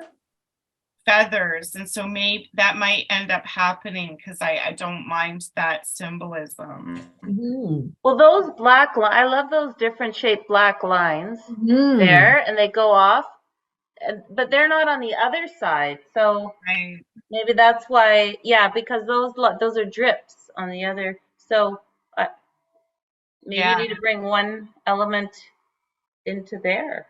You could, could even be white lines, just like a line to mimic Hmm. and balance. Maybe some red over here. Or I don't know. See, I was thinking like this is a hot spot. This is a hot spot. Maybe I'd chill this out and then bring in a little hot spot of red over here. Because red is like a psychoactive color. If you don't mind, I'll just do this because we have time for another game. But like red is a psychoactive color. So if I did like a little bit of red over there, Yeah. Mhm. kind of brings your eye around, but then Yeah. this is too much. Yeah, that makes a big difference. Just a little bit of red. Red is super powerful, everyone. Like honestly, it really is. And I won't be able to recreate that upper right hand corner because that was on the base of the board and it was like a glaze. But I can add in like a little bit of yellow, and I think that makes a little bit of difference. But this shape is sort of like again, anyone who's ever watched Star Trek, this is like a tribble. Yep. I know the dribbles. Right? So if I took almost anything, and I chilled that out. Yeah. Oh, yeah. Let me just oh wait, I do have a little bit of just trying to like get a if I could kind of just like Oh my God. calmed that down. Oh, I like that. Hmm. Yeah. Makes a massive difference. Oh my God, does it ever? Yeah. Oh, it looks soft. Cool. So thank you everyone. I really appreciate it because I never really ask for critiques, and they matter greatly to me. Yeah, Mhm. that makes a difference because that black to the right of that shape, it's kind of separates, Mm. right? Those, yeah. Wow, I love how you just put like, okay, I'll put this paint down and blah, blah. Oh, I know. Do you want to know what you're gonna love the most, Irene? Is I didn't choose colors. I used whatever was wet left on my palette. Mhm. Could have been anything. I love you guys so much. Thank you. Let's put these aside. They can always be looked at later. And let's set out a new panel for our next. We're going to play one more game. This was my intention.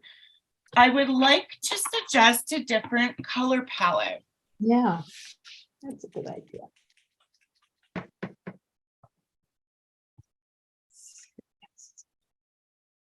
I'm going to choose something opposite in, so if we were to look at a double primary palette, I want you to think of the opposite of whatever you have. So whereas I used magenta in my first game, I'm going to use a pyrrole red in my second game.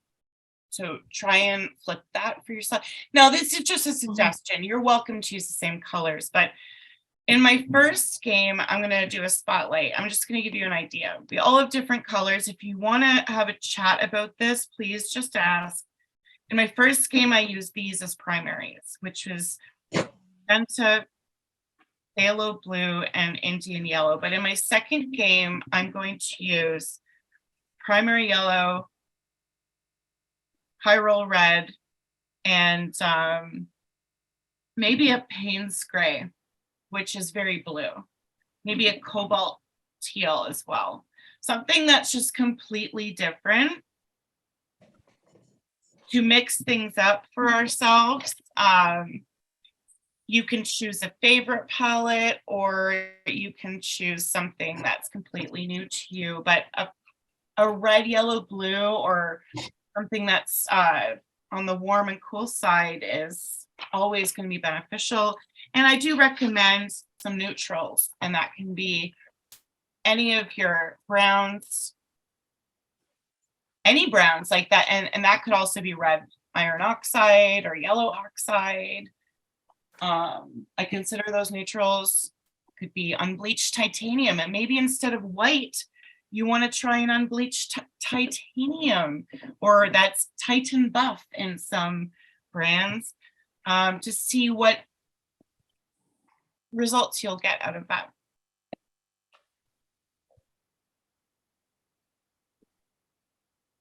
So we have clean tools. Choose your colors. Do you have questions? Yes, Kathy? Are we using 3 or 6? It ends up being about 6 colors, but your primaries are 3, and then your neutrals could end up being 3 with like a white, black, and a brown, say. Okay, thank you. I'm also going to give you permission to bring in any funky jazz you need, which is fluorescent, glitter. Oh, yeah. Okay, fun stuff. Things you like, you are not obligated. If you have stuff at hand and it's things that, you know, gold, say gold, for example, gold, a gold paint can also be considered a neutral. So great mixing color, and that goes for bronze and copper as well. So these are also Game on.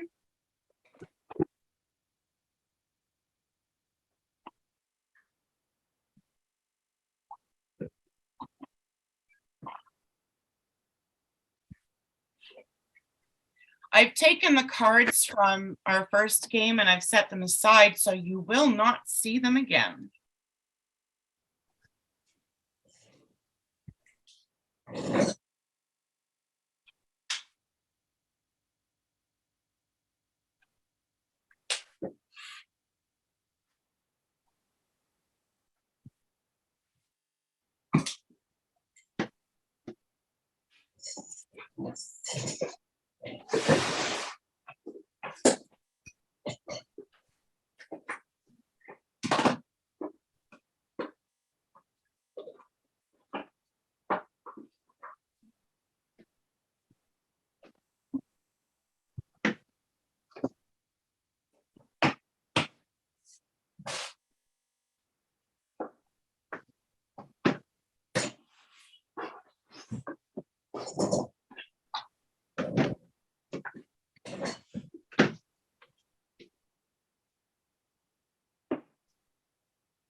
When I was thinking about doing this game as a class, I had also thought about doing a test run of saying, here is how you could do the class, the game.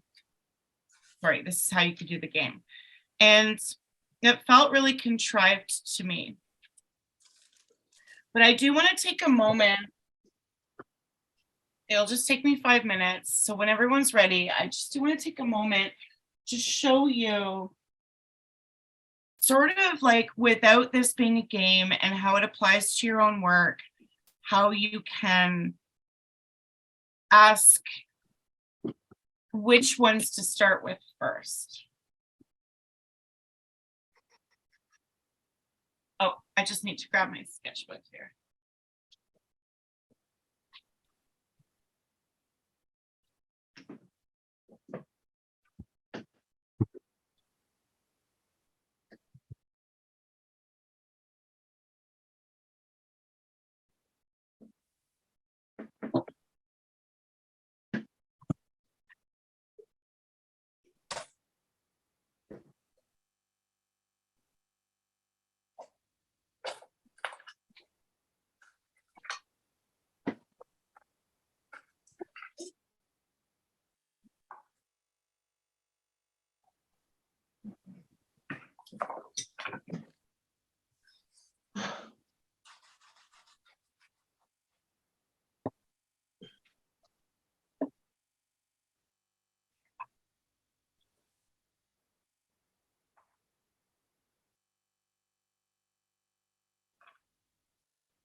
Okay, so this is just a little example I'm going to do.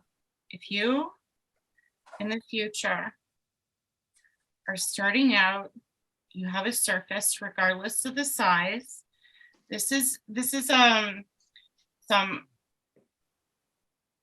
theory that I've learned taking classes from artists who teach abstraction and non-objective.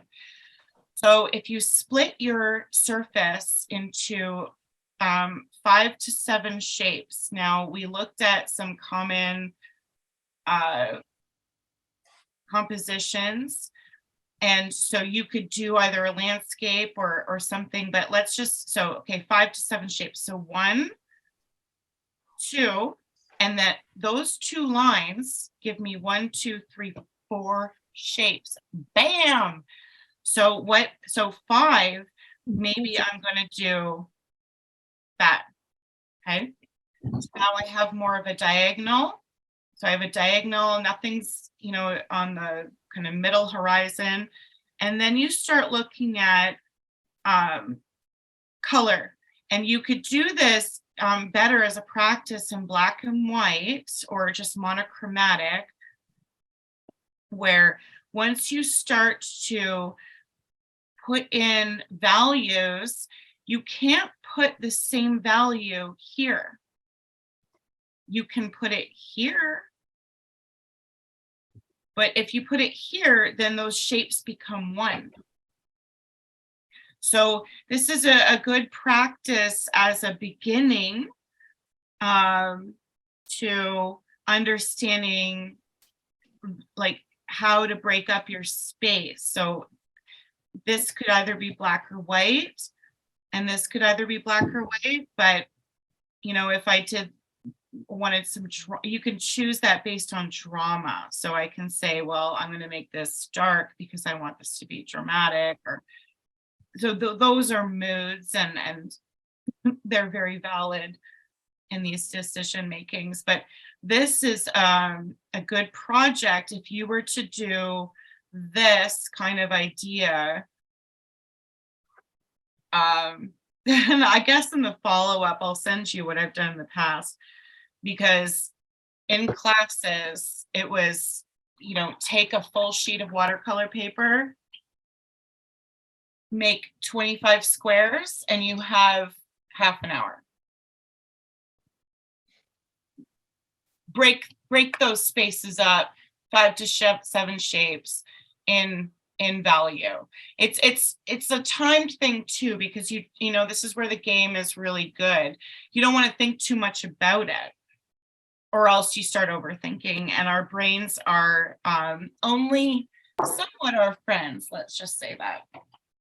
So here we go. Any questions about that? Because like I understand that might elicit some thoughts, but maybe later.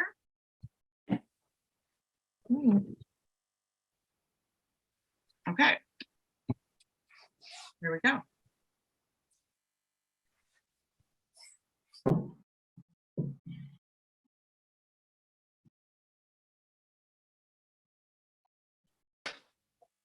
Oh, we can't. I'm going to save this card for the next time I roll orange. We can't start with it. Oh, wait, maybe we can. Yes, we can.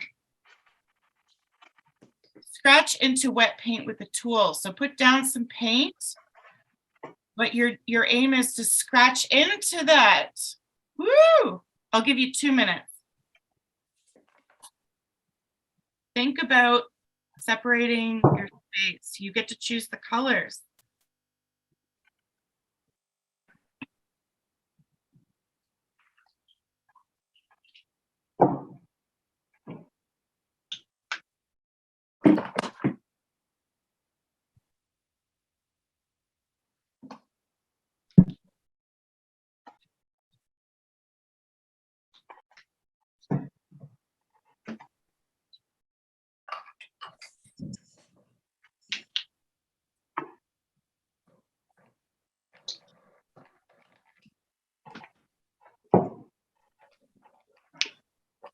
Not essential, but I do suggest in the first part, if you can cover the whole surface, you will get into layering in a better way. And I mean thin paint, guys. Less water, the better. It'll dry quicker.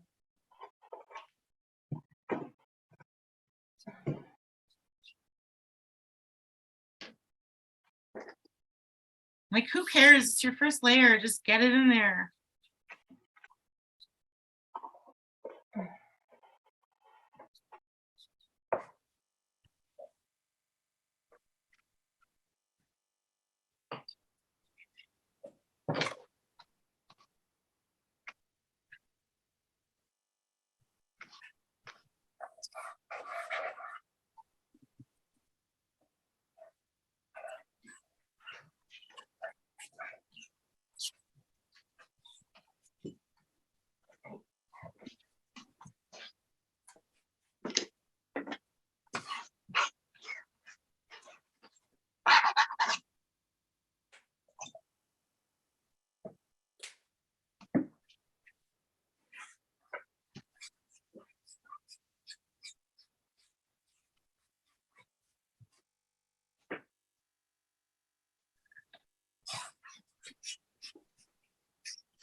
I do suggest to turn your painting. Look at, if you start to see things, I would recommend you get rid of it. If you start to see, like I just started to see like a gymnast doing a headstand, get it out of there. Take it out. It's not going to serve you going forward. Keep rotating your piece. I will always suggest it, and it is a choice.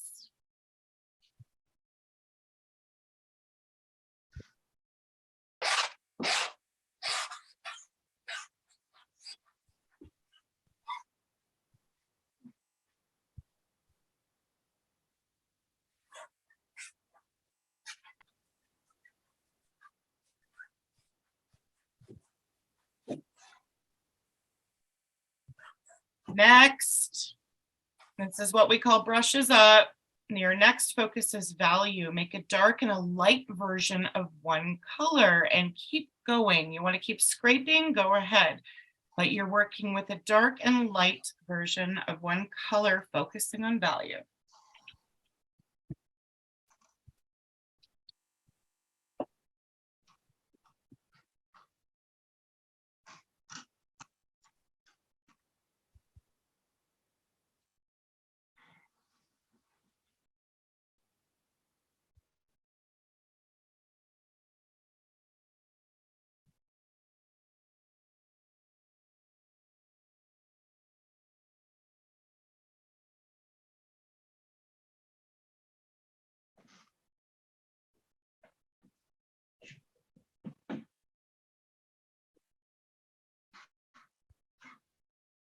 Now, honor yourself. However you feel like painting is good. It's a good thing. Just feel good while you're painting.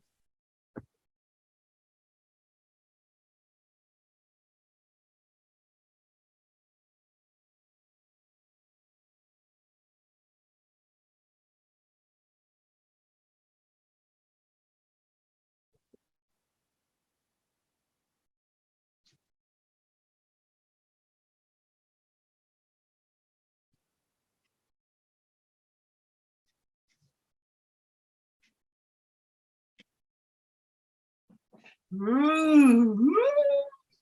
Next color is your choice. Focus is repetition. Apply paint in a repeated pattern. Repeated pattern is your goal.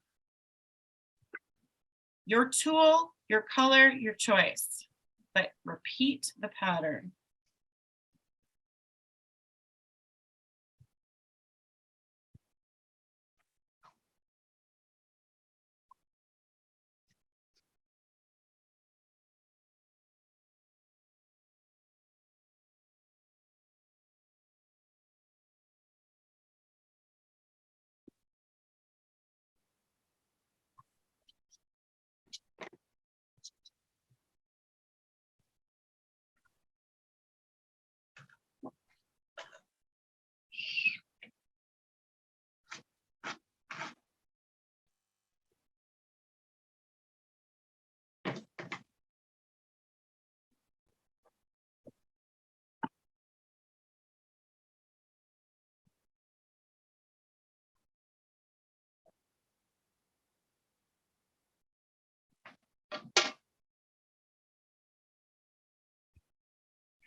Man, that looks so cool.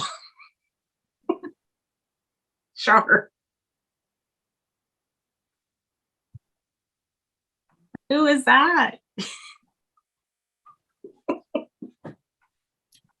Yeah, right? Who is that? This is like what's his name? Damn. What's the fellow's name who does the characters? Keith Haring. Looks like a Keith Haring. Woo! Oh, not anymore. Okay, next. Next. No, I'll give you a little bit more time. Repeat in a pattern. But yeah, no, we're moving on. You know, this is a big thing, a challenge for your brains. As much as I want to say, oh, allow something to emerge, and you are allowed, you can totally ignore me, but it's a really good challenge to say, you know what, no, I'm gonna obliterate that and focus on the principles and elements of design, because that's the next card that's coming up. It's gonna really trip you up if you try and stay into a subject.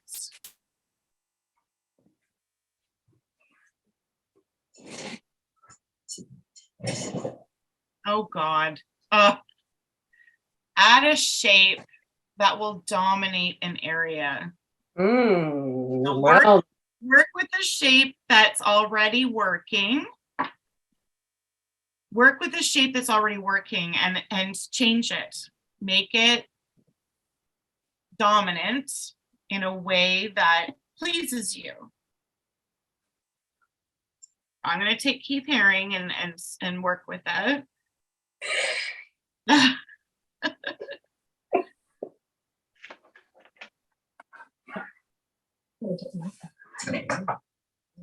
Or maybe not.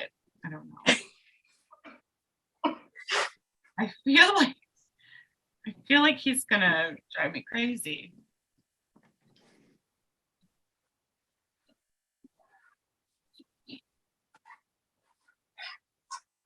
Like the Olympics.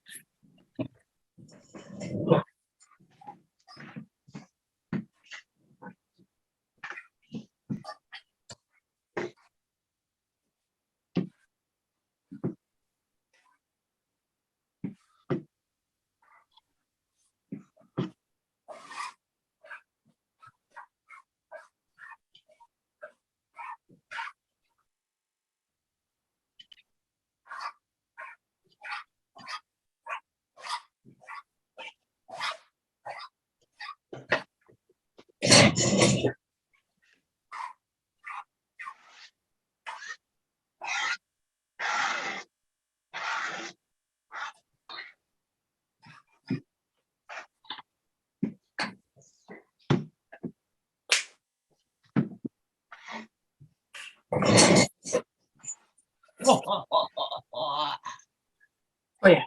I am so excited for this next card because it's going to really make a difference. Okay.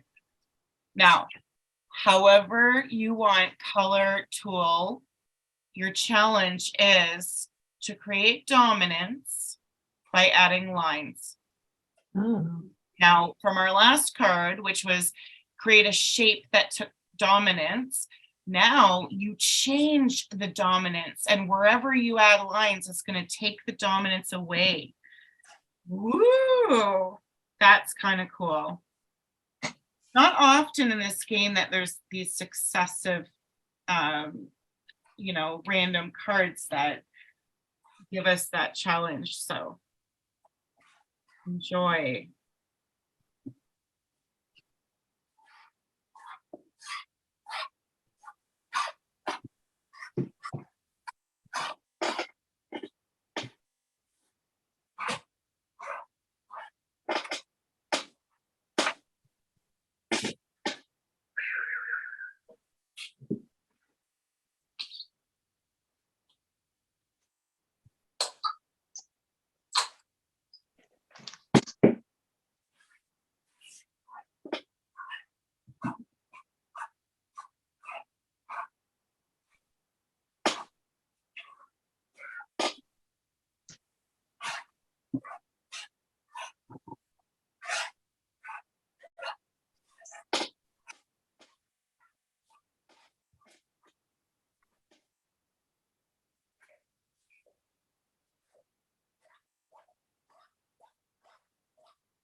There will come a day where this dice will not have a distinguished color.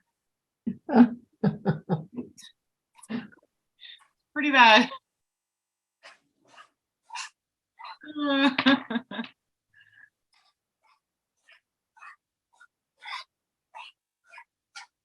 Well, there you go. More direction, my loves. Add a horizontal area. Ooh, If you want, and that is going to be optional, add a horizontal area. You have 1 minute.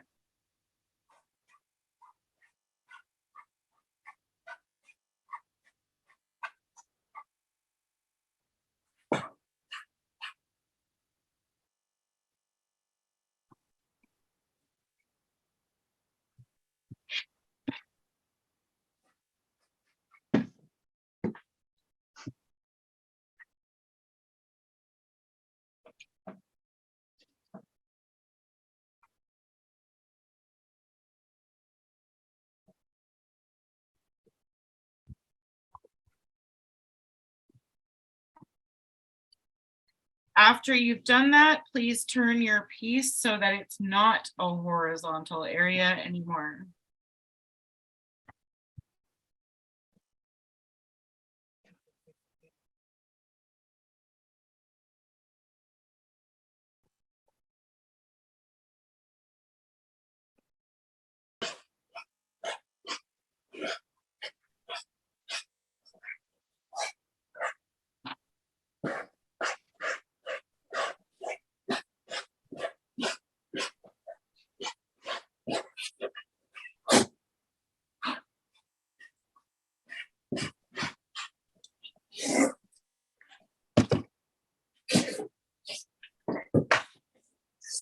Next card.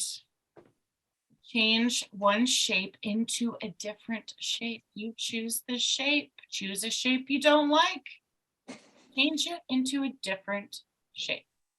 hmm.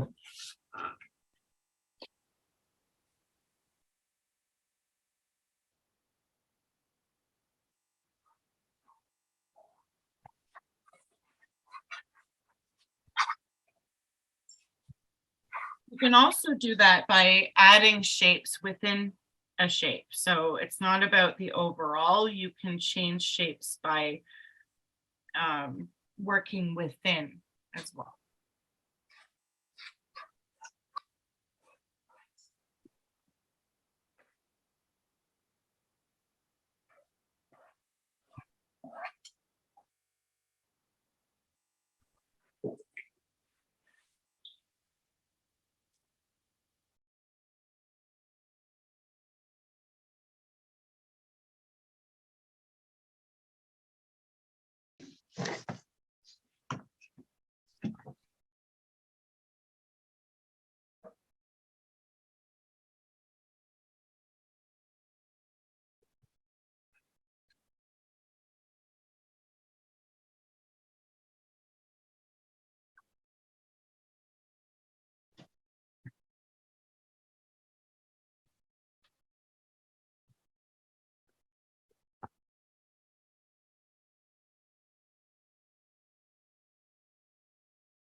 So excited for the next one.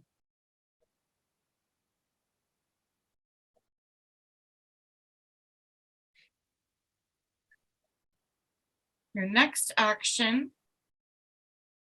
is to apply paint and lift it partially. You can use a rag or paper to do this, but your focus is texture. Apply paint and lift it to reveal an interesting texture. You have a couple of minutes for this.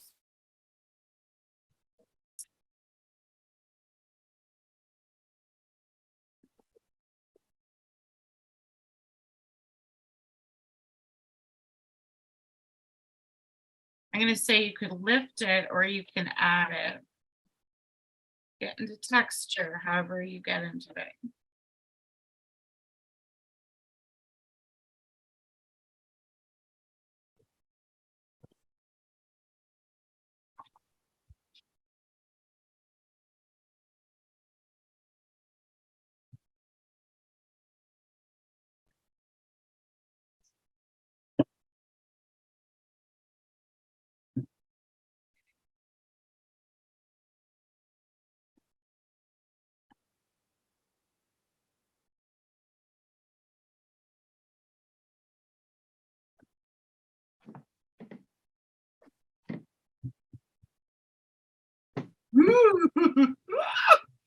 So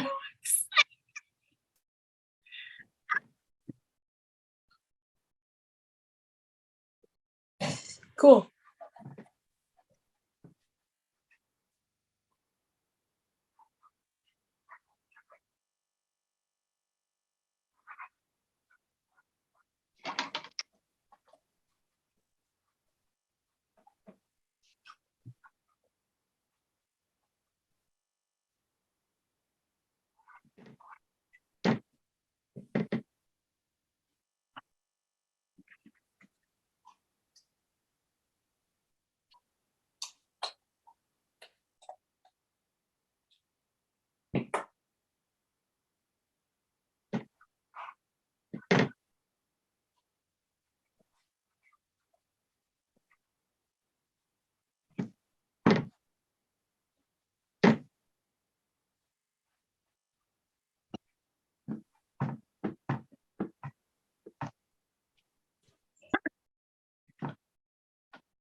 next card, I'm sorry, I feel like, however you feel, we're moving on. Is a focus on line, is to create jagged lines somewhere. It can even be minimal if you so choose, but to create jagged lines.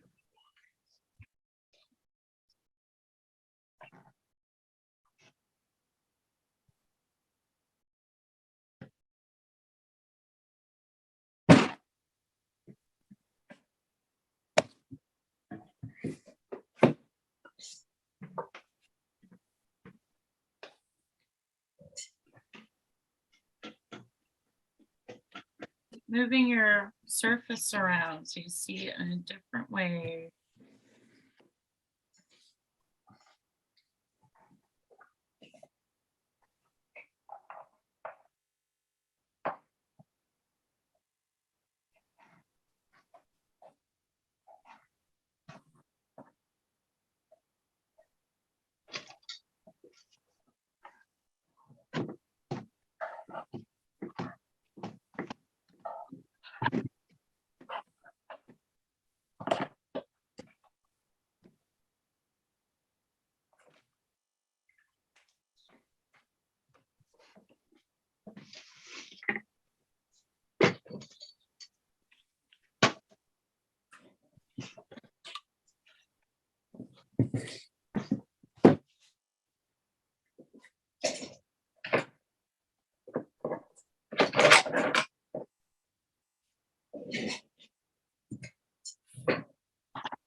Next card is focusing on value, and because we're so far ahead in we're about 2 maybe cards left.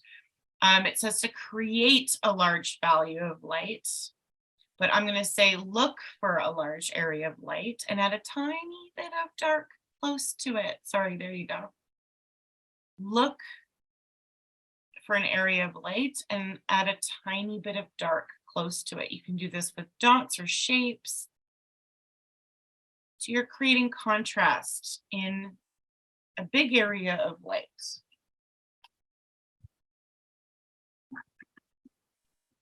Use whatever tool you like.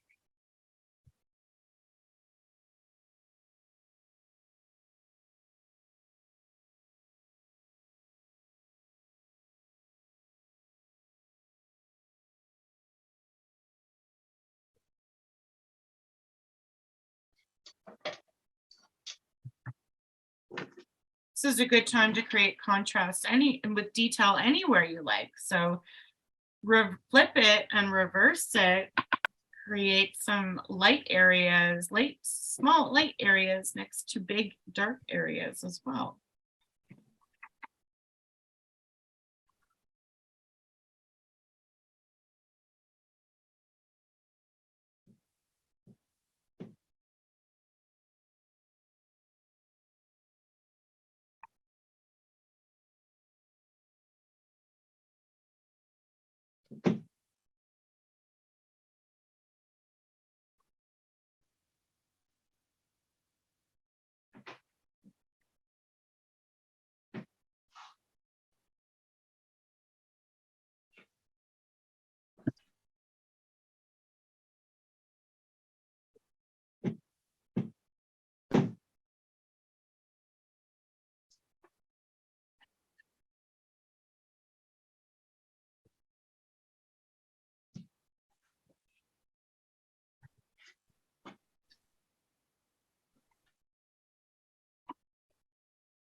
I rolled an interactive color, so I'm going to do host choice and say, if you'd like to bring in at this point in time, that gold, that funky color, another color, just doesn't have to be funky. It could just be a different color than what you've had out on your palette.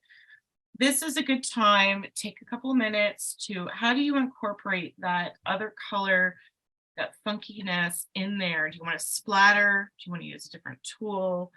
Do you want to accent, do dots? Work it out. Work out some initial ideas.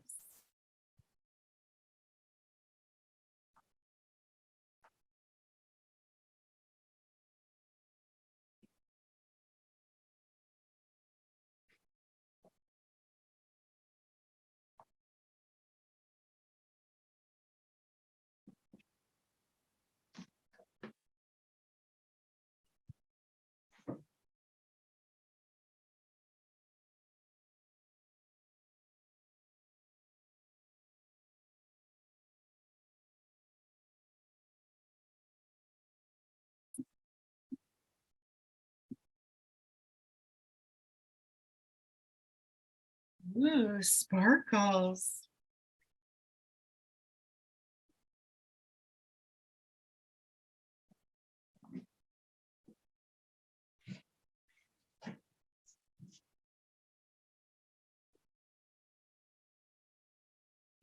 Oh.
I'm gonna say that's the last card. It is. So take 5 minutes and bring it to a place of consideration with all of the cards that have been called. What did you like? No way. Fuck what you didn't like. Let it go. What did you like?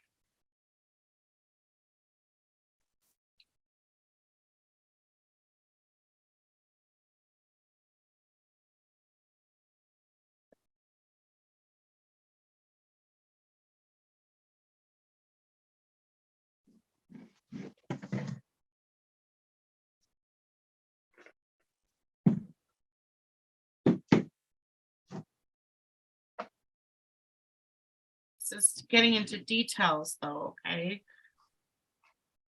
Think about accenting.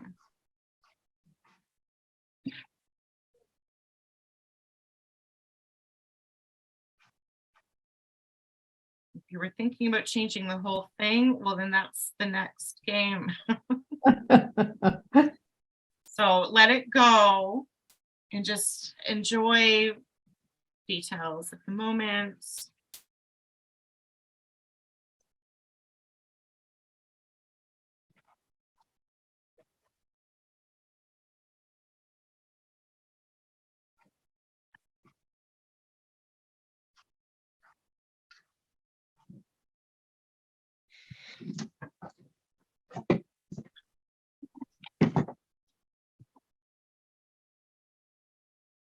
And at the time you're done with this, I'm going to suggest we wash our tools after the game. We have about just a little over 10 minutes left.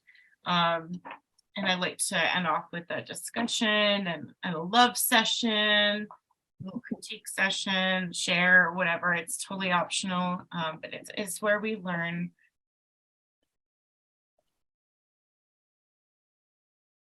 If you have time to wash your tools, you can do it now, but I'm going to suggest in 3 minutes that we're back.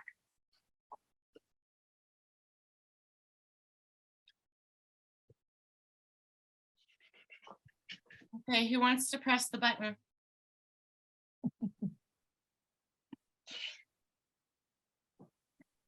That was easy. I'll go.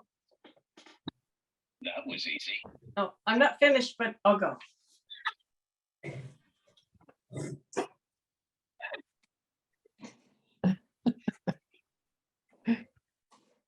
Can you see it?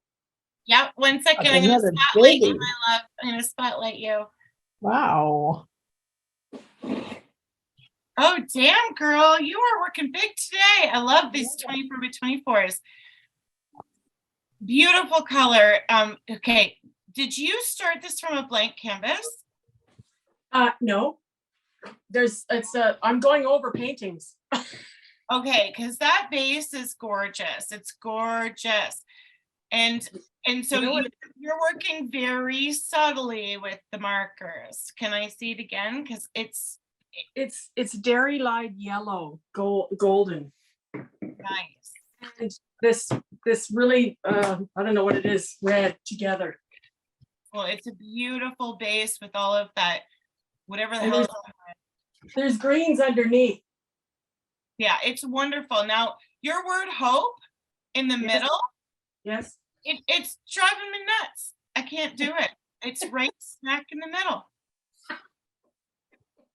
It would be a lot better, I think, if it was just a glow.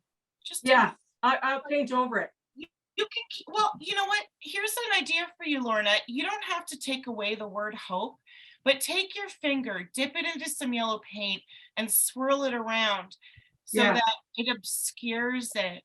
Yes. The word is not important. It can be there, but that center becomes a glow, an orb, a ray instead of me. Because any figurative stuff, any words, they're psychosomatic. We go right to it. Yeah. It's too intense, and then I Yeah. don't see the other stuff you've done. So Yeah, I'll be adding more words in there and around. and that's fair enough, but that one initial word in the center is going to be too much. So obscure that, because I see these beautiful line work and figures that are coming out and I want to see them. Yeah. Yeah, really fantastic, that you're exploring feeling. I think that's, Exactly. Exploring. yeah. Yeah. But you're revealing within layers, you're revealing what you see and feel. That's a very wonderful thing. And it's Yeah, I love these colors. what colors are you using? I'm using the it's Dairy Line Yellow by Golden, and Yeah, it's fluid acrylic. And the Yeah. other one is this liquid acrylic, and I can't see it, but it's like a very deep cherry. can you hold it up? Oh wait, Oh, that's not acrylic, that's watercolor. Ecoline is watercolor. yes. Girl, you're not supposed to mix those. Oh, but I did. Doesn't it look beautiful? It does. Well, now we all know you can mix watercolor and acrylic if you like. I try everything. Anything goes. By the way, that brand Ecoline for watercolor is a really great, it's ecological. That's why it's called Ecoline. But it's like economy priced and everything. It's a beautiful product. And I recently had an experience using them at a studio in Cornwall. So yeah, fantastic. Thank you for that mixed media insight. And it does look gorgeous. So that's what matters, really. I just mocked it and put there was blue on the other side. Thank you for doing that. Thank you. It makes a huge difference to obscure that word. Bravo, babe. Thank you, mucho gracias. I love you so much. I love you too, Peanut. I'm gonna ask whoever feels ready next. Diana, do you feel like you're good for sharing? Flip back. Oh, Oh my God, the sparkle. I see the sparkle. Oh, it's beautiful. Ah, I love yeah, nice. I love your focus of the arch. That will always work. To me, it works right now any which way. Oh, I like that.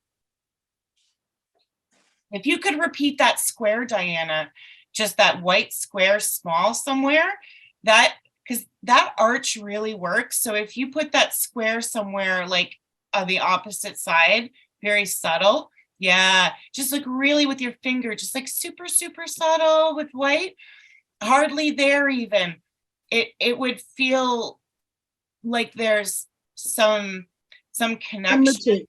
It'll be some symmetry. The repetition is big, but actually, can I read something to you all? I'm gonna pull this up on my Facebook. I posted this, and I'm gonna as I'm looking for this, tell you all about Nick Bancock. He is a conceptual, like a collage artist. Oh my gosh, he's so amazing. He did, I'm trying to remember the books he did. If you know them, shout it out. Because it's a series of books and they'll make you weep. They're so heartwarming and ridiculously beautiful. I can't remember the names. I will put it in the follow-up. But he wrote this today, and I want to share this with you. Because Diana, your work reminds me of this.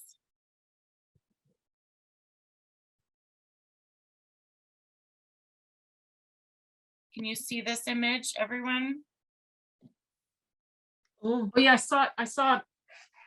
Yeah. Yeah. So Nick, not Bangkok, Bantok. He writes, I'd like to make the argument that surrealism is far more effective means of stimulating thought and imagination than realism.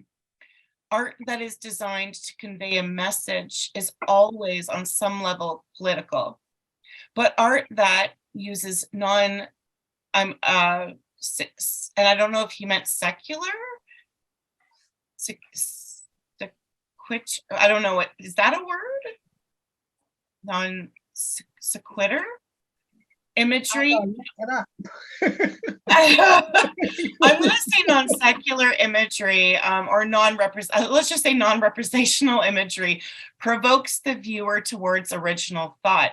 It encourages us to think for ourselves rather than simply accept a colluded norm. Take this image, for example, or take Diana's image or any of the images that we're making right now. It is almost impossible, like, not to wonder what's going on here. So you can take an image that, I'm just gonna, my soapbox for a moment. You can take something that you've created that's non-objective with no intent, and you can take it into a place of then bringing in representational imagery like Lorna, you're doing, you can make it into something because you've started with nothing and you start to see things and you can now reveal things. But when you start to intend on luring people, this is what Nick is saying here. So he's like, even if in his image right now, he's a collage artist. So he's like, that the engraving and the stamp come from different sources, and the mind tries to make a connection between the two. What's with the owl's head in the sky? What's with the figures below? And then the narrative begins within, and a window into the realms of curious possibilities open. Think about this. Would you rather be in the company of somebody who has an agenda and wants to manipulate you into their thinking? Or would you rather be in the company of an individual who you can't quite figure out, but who seems pretty damn interesting? Yeah, yeah. Hell yeah, Diana. Woo! Yeah. And I can see you going places with that piece, both of your pieces. You could take them and start to articulate, but you started with this unconsciousness, and that arch that you have that is so enticing and really luring for me. And I don't even need to know that much more. You don't have to spell it out. It's got something there.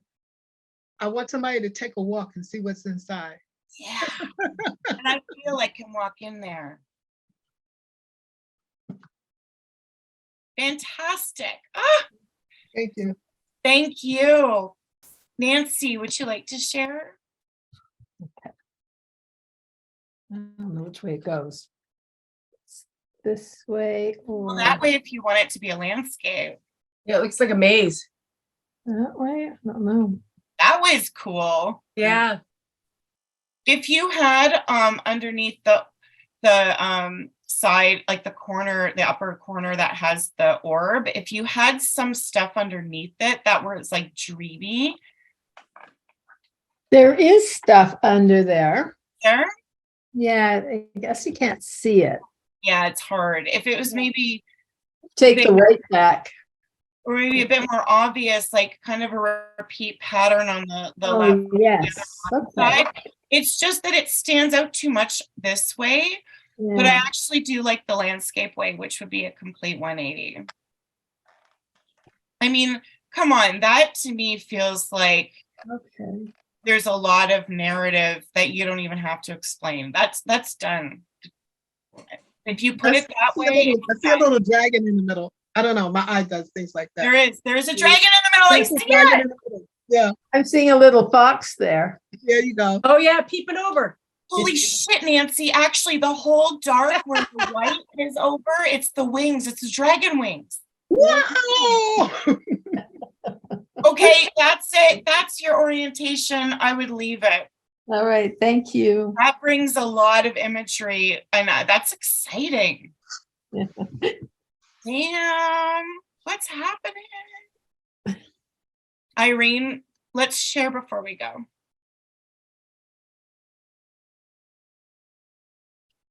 I don't know. I think I've overworked this. It's just odd. I put things in. I don't know. That's okay. Yeah, it does feel like, well, actually I start to see some stuff in there, but there's a lot of metallics. Ooh. Yeah, it's foil. It's foil. Oh, cool. Yeah, I liked originally the burnt sienna and ultramarine blue. Mhm. And then I saw some rocks start to form and stuff like that. But yeah, I don't know. It's I like it the way you had it.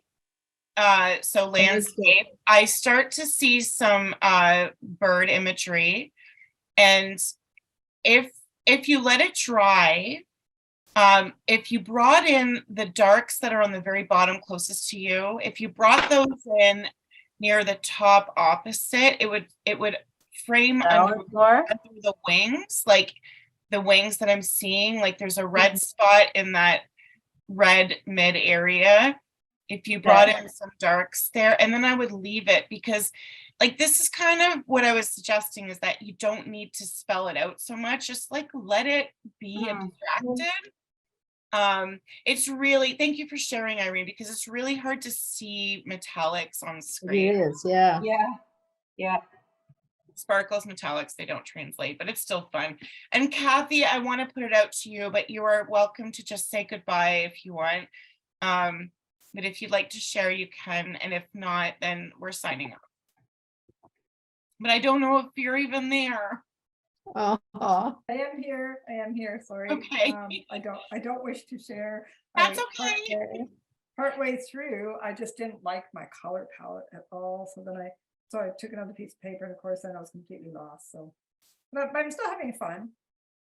And you're learning about color, so keep playing with color. And there's a couple of classes that I'm putting, well, I've actually put some classes together on my website. There's a class coming up, Kathy, you might be interested. It's about the Fauves, and it's all about color. Okay, yeah. But also you can message me, and I'm happy to talk to you. I do private classes. I can give you some suggestions. There's definitely recommended palettes, but when it comes to those liquid acrylics, those are my favorites, and so I'd love to help you navigate Yeah, they're them. nice. I've only just used them today, and I'm getting a little bit more used to them now. That's all good. Not adding so much water, right? Because they're very highly pigmented. Well, and what surface were you using? Watercolor paper. Well, that's perfect though. You're doing all the right stuff, Kathy. You are. We're trying. You are. It's okay. Remember. I'm sorry. I just realized my. It's okay. Was off. I didn't even. Remember, the more we create, the more we have fun. And quantity. I was listening to one of the artists that have been taking my classes, and I'll see if I can post this on my page. She posted a conversation that somebody said. It was like, there was a study done of two groups of artists. One group was trying to, so they had each a month. One group, their mission was quantity.